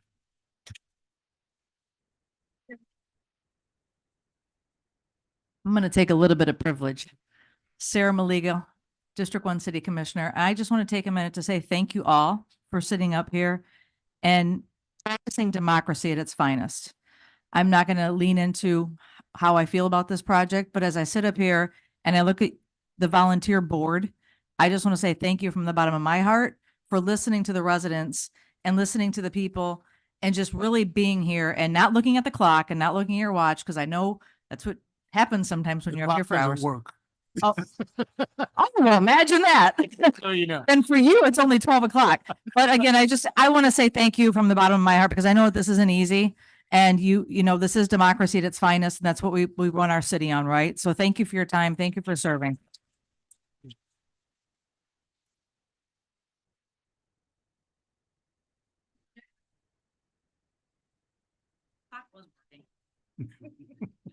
So this is George Adams, 3320 Lake Osborne Drive, number 201. This is going to be different. I reviewed something that was online called Item Attachment Sunset Analysis 2.24.pdf, which I believe is what you're going to base a lot of your analysis on. So comments for that. On page 4, it talks about consistency with land development regulations. They talk about impermeable surface separation requirements for the driveways. was reduced from 1 foot to 0. I don't see any justification for that, so I think you should consider that. On page 9, there's a community appearance criteria, and it actually says in the document that townhouses, 3 of them are non-conforming for their separation between the 3. And they requested a waiver, which was stating that it would not impact the surrounding area. Now, I hope I'm looking at the right stuff, but Murray Hills is the surrounding area, so I don't know why you would give them a waiver.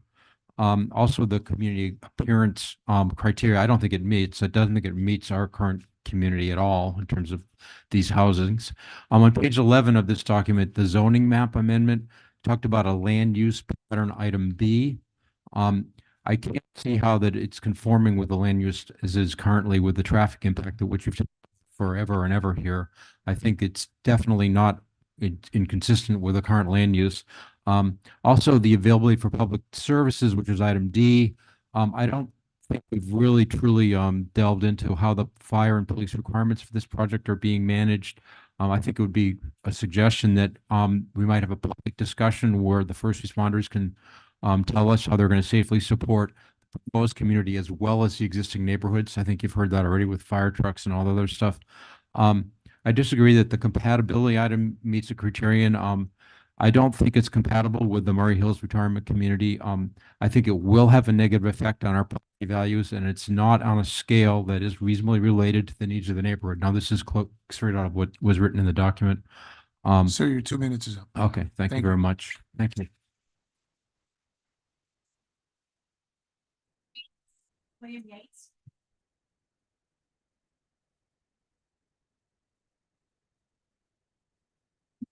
Good evening again. I'm Bill Yates and I live at 3120 Cynthia Lane in Lake Worth. I'll just focus my remarks on something we heard earlier, and that was the analysis and recommendations. I take issue with what we heard because Section 23 of the Lake Worth Beach Land Development Regulations indicates that their purpose is for the protection and promotion of the safety, health, comfort, morals. Okay, we can leave that one out for this. Peace, prosperity, appearance, and general welfare of the city and its inhabitants. We're all part of the inhabitants. What we heard earlier is that everything's in compliance and the recommendation was to approve with conditions. Really, protect and promote safety. We're in compliance or no safety issues. You've heard us talk about the retaining wall, stormwater runoff, traffic increases that will threaten children playing, single ingress and egress, which may impede emergency vehicles. Then we'll look, I'm just going to pick a couple. Protection and promotion of prosperity. And here I can identify a lot of risks, and you heard from the residents a lot of the risk of this development. But doing a risk analysis, you also have to look at what are the positive risks. And I need some help from my fellow residents here. How many people believe property values will increase if this development happens? Sir, your 2 minutes is up. Thank you. Okay, thank you.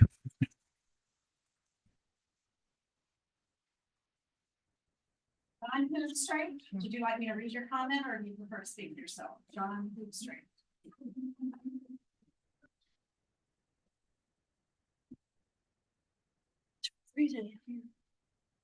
Okay, from here, I have, as I mentioned, several comments that were not, that were provided to planning and zoning prior to this evening. Let me go through those really quick.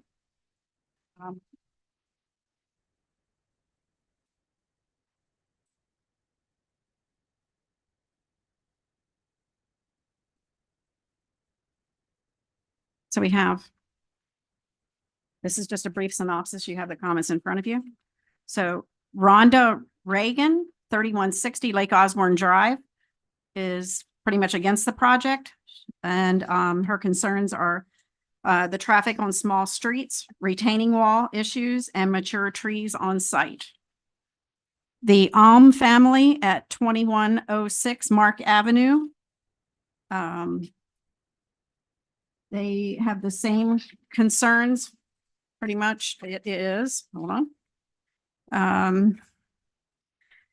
We were happy to live here, but very upset at the thought of the above amendment being permitted. The neighborhood consists of single-family homes. They moved there in 1978. They don't want to ruin the quiet community with so many extra units contributing to a lot of extra traffic. 42 units times most likely 2 people with cars could be 84 vehicles coming and going. It makes no sense, and they want to keep the peaceful community. Then we're going to move on to Brian McDowell, 2840 Lake Osborne Drive, number 109. He's against the project. His primary concerns are quiet enjoyment will be lost. Then the developer should look for another location to build workforce housing, rent-to-own units. Raymond Ludwig, 3402 Cynthia Lane, number 110, is against the project, stating that it should be that it's not a restricted community. Let me just go for that really quick here. Mr. Ludwig. I just want to make sure that I'm giving you you have the information in front of you as well. That was pretty much his issue with what is occurring there. Then we're going to go on to Christopher Gatesman, 2920 Cynthia Lane, number 205, is against the project, citing congestion and safety concerns with limited egress and ingress. Dorothy Brindle, 702 Sunset Drive, is against the project, citing increased traffic, noise, trucks, garbage collection vehicles, and speeding vehicles with one access road. Jorma Patola, 3362 Cynthia Lane, number 104, is against the project, stating that any proposal should conform to the neighboring properties, and the topographical differences are her concerns, or his concerns, I'm sorry, privacy and the Murray Hills retaining wall.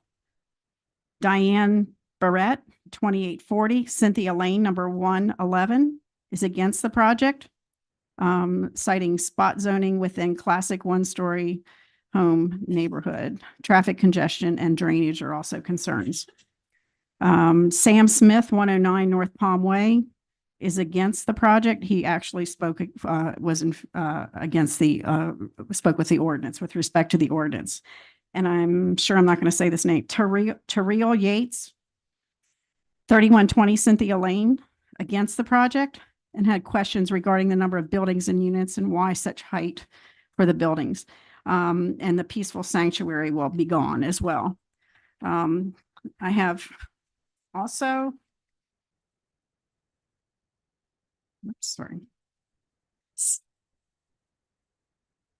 a comment from Ryan Oblander, 1702 North A Street. He's witnessed a drastic change in the single-family neighborhood over time by the overdevelopment of these townhome projects in the city limits of eastern Fort Lauderdale, increases in traffic, street parked vehicles, over-occupancy, tenant turnover, mattresses, and contents on the curb every week, stresses on the city, school, and emergency services, neighborhood disputes, and a decrease in privacy, especially with height to these buildings, allowing reduced setbacks. Developers would assemble lots and demolish houses block by block just to build new projects, pocket the money, rinse, repeat, and the single family owners next door could do little, if anything. I've also received one from Helen Bergeron Darvaux from Murray Hills, 2960 Cynthia Lane. Her condo is barely 6 feet from the wall, 2 stories high housing on top of an already high wall will affect directly our privacy. The proposed structure will also look down on the community pool and recreation areas, reducing the enjoyment and privacy of the amenities. Any work by heavy machinery will weaken the wall and endanger our safety and reduce the value of our units. The proposed development will bring traffic congestion and added noise and is out of phase with the single-family neighborhood. And Serge Cote Fernand Frechette, of 2920 Lake Osborne Drive, enjoying the tranquility of Murray Hills. The husband and wife are in opposition to the Sunset development that could harm the safety, quality of life, and value in the condo Due to the ground elevation of the property, the proposed townhouses will in effect tower 5 stories over where we live. The development will hover over them, casting shadows all day long. Additionally, add pollution added by light, noise, and waste, and the belongings stored outside the units will be constant annoyances. And I believe that may be the extent of the comments. Thank you. Thank you very much. Okay, so that concludes our public comment, I believe. Sherry? Okay.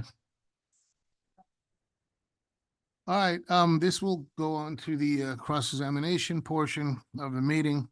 Does the city staff have any questions for the applicant or the affected parties? Not at this time, Your Honor. Thank you, Mr. Warnes. I'm sure those will be coming. Okay.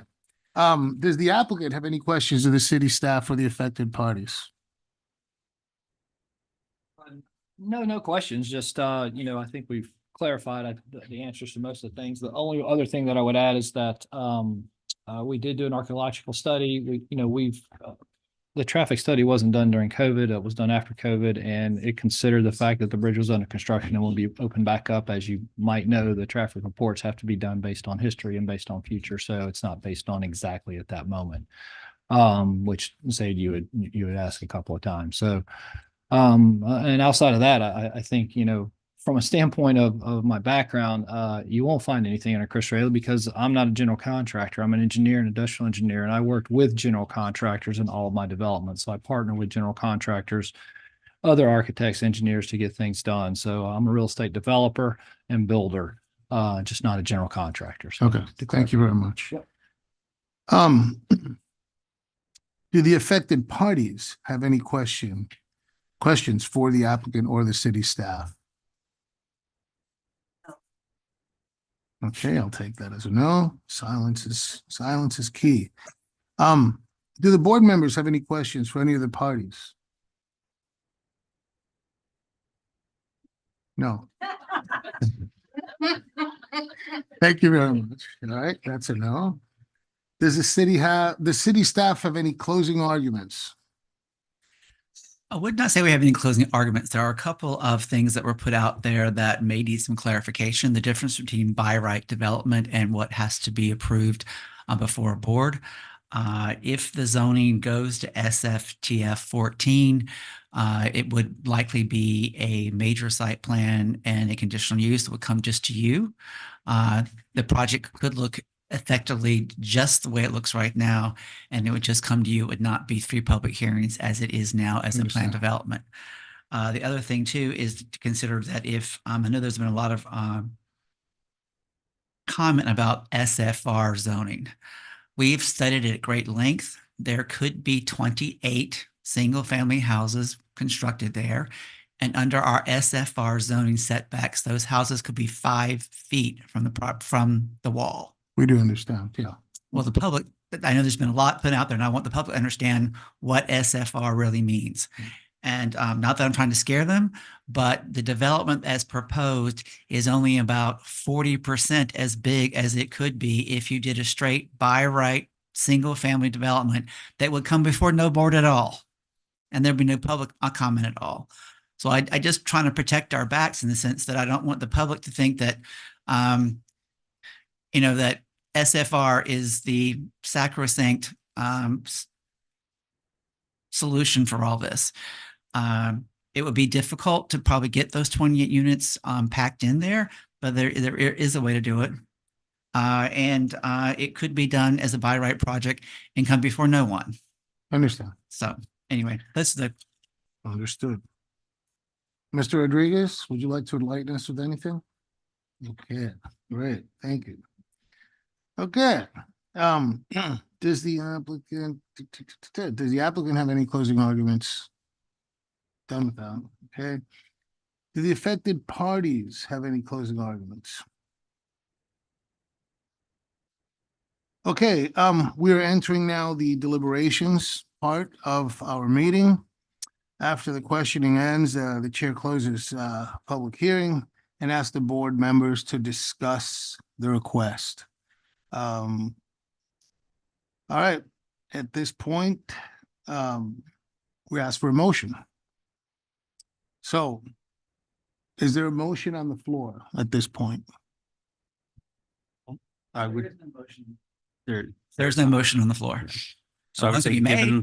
given I'm that we asking. had a motion to, given that we approved a motion to recommend denial of the zoning change that would have allowed townhouses on single family, and that this is requesting a single family zoning with townhouses, I would say that that as this is presented to us, it is not consistent with zoning, and therefore I would make a recommendation that we recommend, because this goes to the commission as well, right? We're not the Yes. approval. Two So readings. I would recommend denial of this based on that. Here's a second.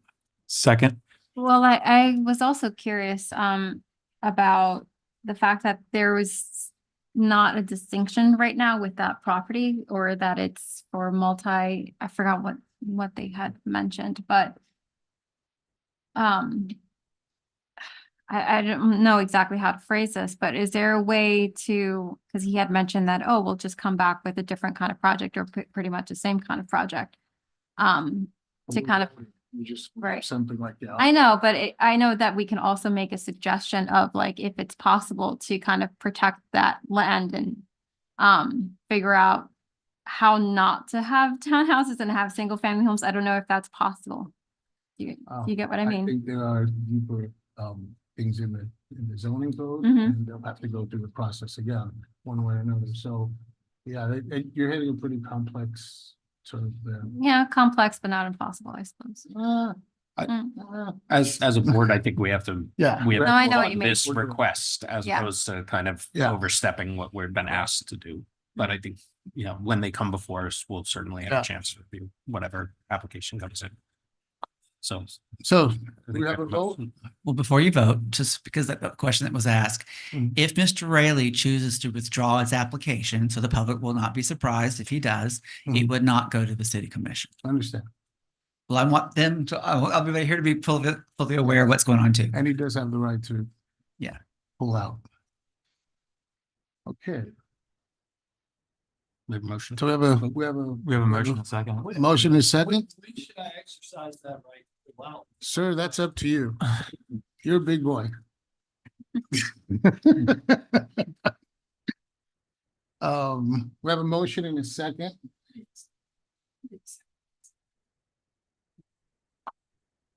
For all of those who agree with the motion, say aye. Aye. Wait, what's I'm sorry. What was the Motion is motion to to? deny. Got it. Aye. All right, that's unanimous. Thank you very much.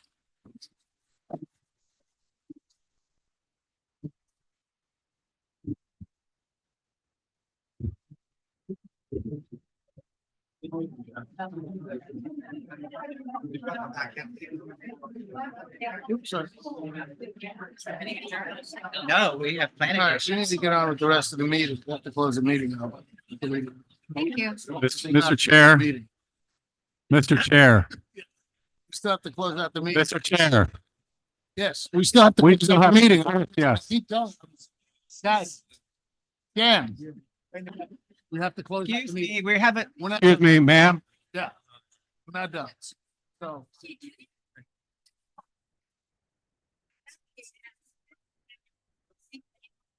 Do we need,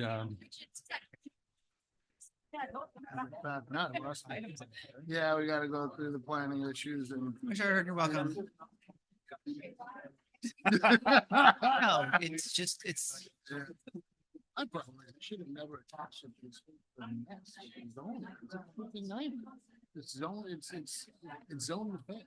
It's zone effect. It's a problem. And it's I would not, never- it's, By the way, no. not good. sorry, we gotta have finished our meeting. So let's talk tomorrow or whatever, okay? Okay. We have to finish the meeting here, guys.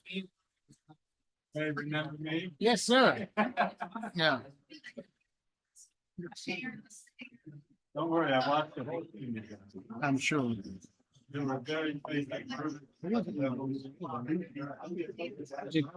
Excuse me, everybody, we've still got to close out our meeting, so if you want to move your conversations outside, or we're going to close really quickly, but we just have to do it procedurally, so thank you. Thank you, Mr. Thank you, Mr. Vice Chair.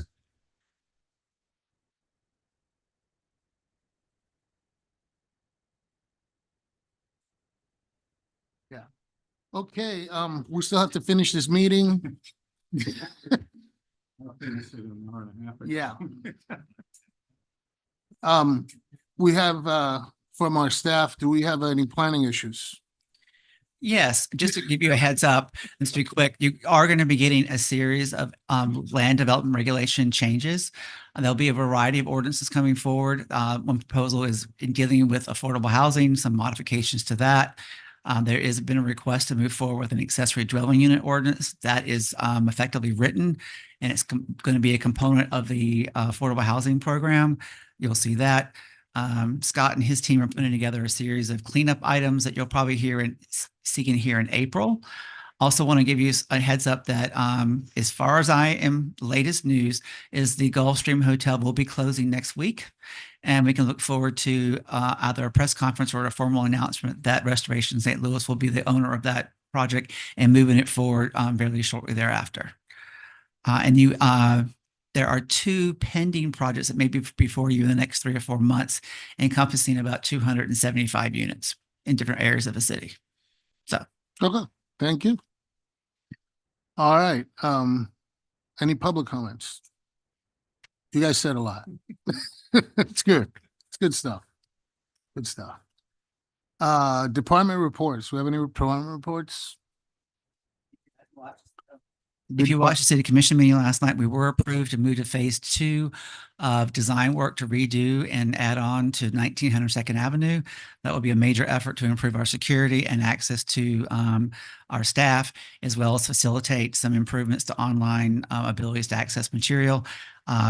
Really quickly, the project will probably not be finished until sometime in 2025, but there will be changes coming. It takes time. Yes.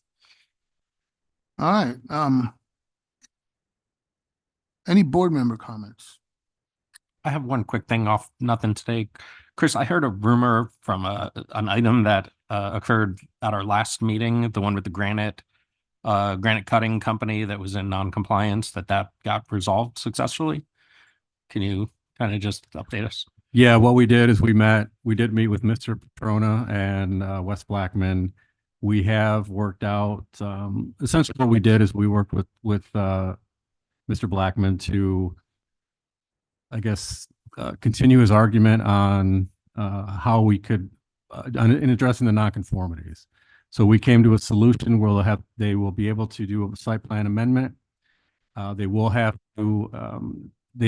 be able to remove some of the required parking to meet today's code. They are going to be able to keep some of the outdoor storage areas based on the analysis of the nonconforming section.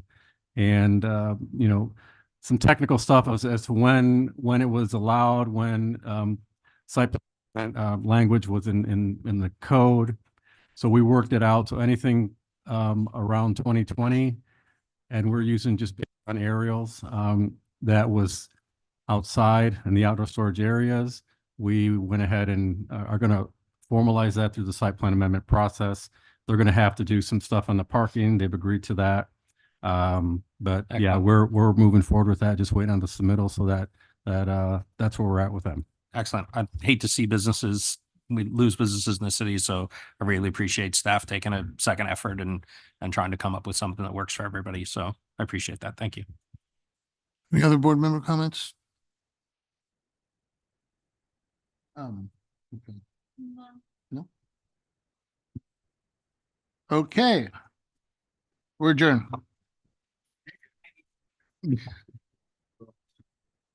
What else could you do? No 625 tonight. Yeah, no 625.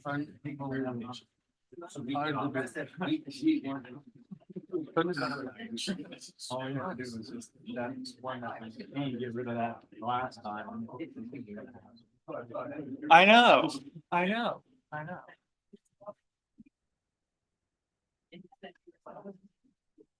Yeah, and there's.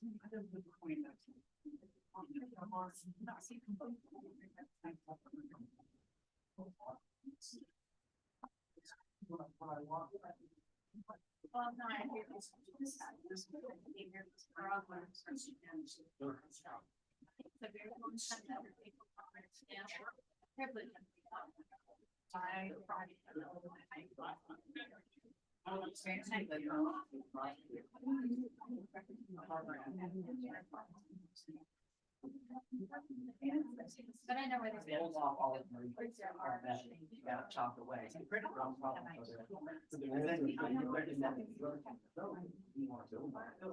So.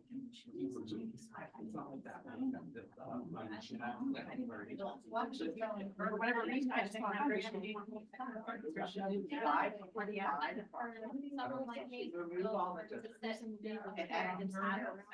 We need a portable. Living back there or independent senior? What's that? We've got project going forward. Independent senior tax credit right on. And they won the 9%. Yeah, they won the 9% tax credit. So they're making forward. You're not helping me.